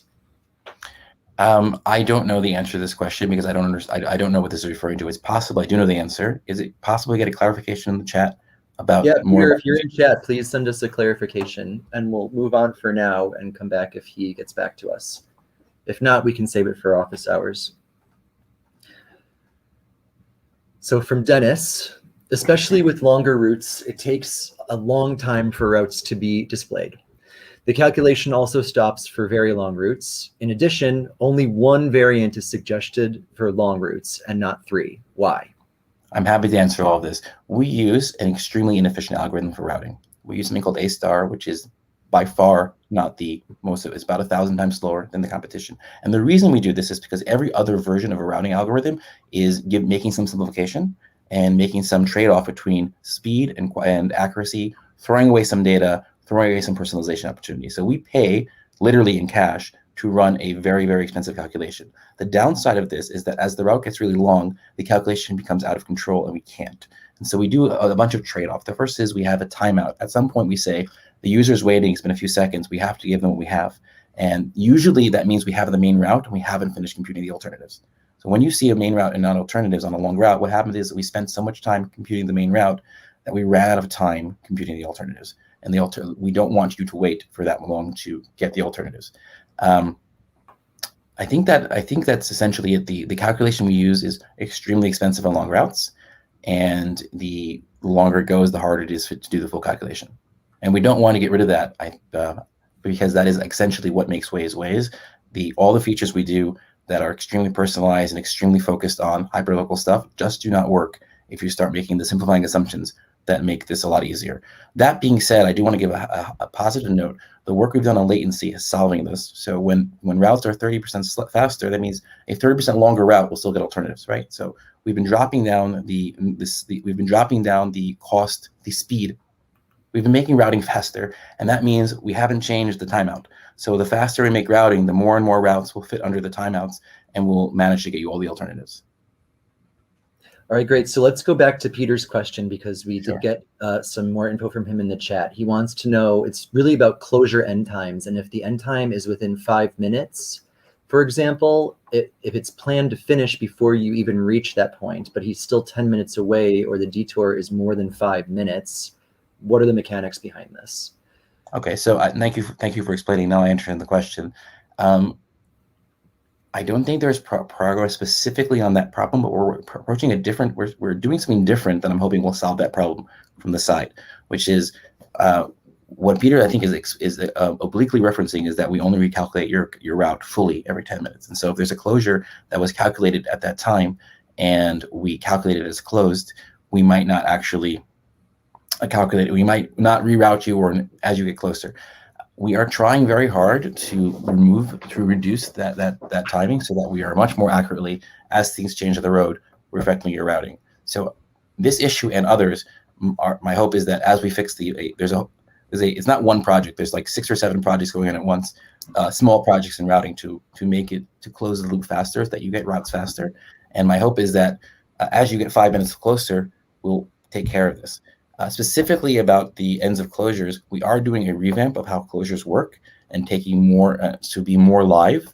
I don't know if it will solve this 10-minute, 5-minute. I don't know how much this will solve this particular issue, but we are revamping how closures work, especially ones that are coming into us from the app. Great. So let's move on to our next question from Sebastian. To which extent are Google Maps real-time speed information used by Waze? They're used in Belarus. That is the actual truth. I'm happy to say that. And they're even in Belarus, I think they're only used for historical speeds. This is a conversation we have with Google Maps all the time. Last time we had it was a week ago. There are some substantial differences in how we think about speeds. And we are talking to them again. There's a new approach that they're doing. They're working on something new that might map our usage better, and it's months out. So we're waiting for them to launch their new shiny thing before we can try to consume it. It's something we desperately want to do, but it's not just that the segment of the map is data. What their cadence of speeds and how they rebuild their model and how they bundle and bunch stuff, it doesn't map how we use it. And so I'll give you a very concrete example. We pay very strong attention to what your next turn is. So if you and I are on the same segment, but I'm going straight and you're turning right, we keep those speeds separate because we say, oh, you're probably in the turning lane and I'm probably in the left lane. And Google Maps does a different way of calculating, of accounting for that. It's further in the pipeline and it doesn't map to what we're doing. So we are working with them. It's something that I really want to do, but it's not something that we use at the moment very much at all. So thank you so much. This is going to be our last question. Oop, went too far. There we go, from Cass. Will you use speed limits to reduce the actual speed data? It often happens people drive too fast, and that leads to too optimistic ETAs for people who stick to the rules. So the answer to this is yes and no. Yes and no. We do not plan to use speed limits to cap the data. Like if we predict the average person is driving 100, 120 kilometers per hour on a 90 kilometer per hour road, we're going to tell you the speed on this road is 120 kilometers. That being said, there's a feature we launched about 6 months ago called personalized ETA. And this will be carried through in the new Smart 7 speedometer. We were very careful that they work with personalized ETA, where if you are keeping the speed limits, your personal ETA will not be affected by the person who is not. So we look at you as a driver, and in the past 30 or 40 days, I don't remember the number, how you've driven on similar segments. We use that as a factor to adjust the ETA so that you're getting a prediction that maps to you. So we are not going to be policing people who are breaking the speed limit. I would be very unhappy because I am a notorious speeder, but we are going to be trying to make sure that everyone gets a speed that is matching their actual attention, how they actually drive. Well, thank you so much, Hanoch. I know that everyone watching at home is very, very appreciative for your updates and your explanations of something that's so complex as Waze routing. We get on the community team questions about it almost every day. And so thank you for shedding some light on this. And if anyone else has more questions for Hanoch, he's going to be joining us for office hours later. And feel free also to email your staff community manager, and we'll forward any questions on to him. Thank you so much for joining us. Bye. And now that brings us to our last presentation. Now, we're not done with you yet. Don't worry. The fun interactive sessions are coming up soon. But before we get to the activities, I would like to welcome the community team's valiant leader, Hila, and my own manager, who never lets me forget that she used to do my job better than me before, Donna. Just kidding, Donna. Who are going to wrap up this section of the Mega Meetup and lead us into our next fun interactive activity. So, ladies, please take it away. Hello. Hi, everyone. Just to verify, can you hear me? Everything is okay before we start in? Yes. Yep, we're good. Good. Okay, so hi, everyone. Thanks for joining us today. For those of you who don't know me, my name is Hila, and I lead the Waze Community's Global Group. I'm super happy to be here today together with Dana, which is right next to me. You'll see her very, very soon. And we really hope that you had an amazing time up until now in this online meetup. I would like to start with saying welcome from all of us, and welcome here to our closing presentation for today, just before we're taking off for the fun activity, which is super fun. You'll find out soon. And right after that, we'll have the office hour session, which I hope to see all of you face-to-face virtually, but still kind of face-to-face. And I have to say, as always, as you heard me a few times already in the past, that I really, really miss seeing you in real life.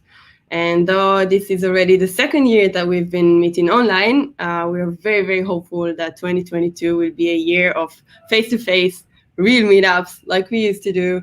And in general, we're all praying for the end of COVID altogether. So hopefully stay tuned for more events.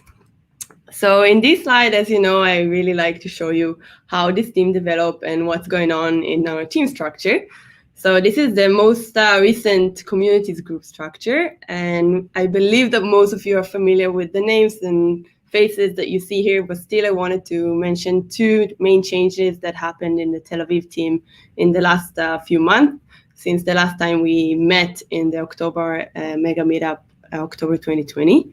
So the first change I wanted to highlight today is that we added 3 amazing additions to our team, Brett, Nicole, and Gail. They are covering for 3 new parents from our team that went on maternity leave. The second change I wanted to highlight today is that Marianne Bino moved officially to be part of the communities group.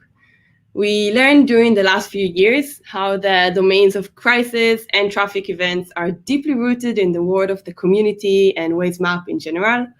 And in order to work on our programs even better and in a more efficient and smooth way, and even expand them, Marianne is now part of our team. So we really hope that in an upcoming month, you will hear more about that. And of course, you'll take a very big part in everything that we're doing in these programs. Before passing the mic to Dana, I know my presentation is super short because you heard so many presentations today already. So I try to keep it super, super short and fast. I really wanted to remind you some great memories that we had together. So here you can see the last mega meetups that we had before COVID in APAC and also in Europe. So you should see most of your faces are here.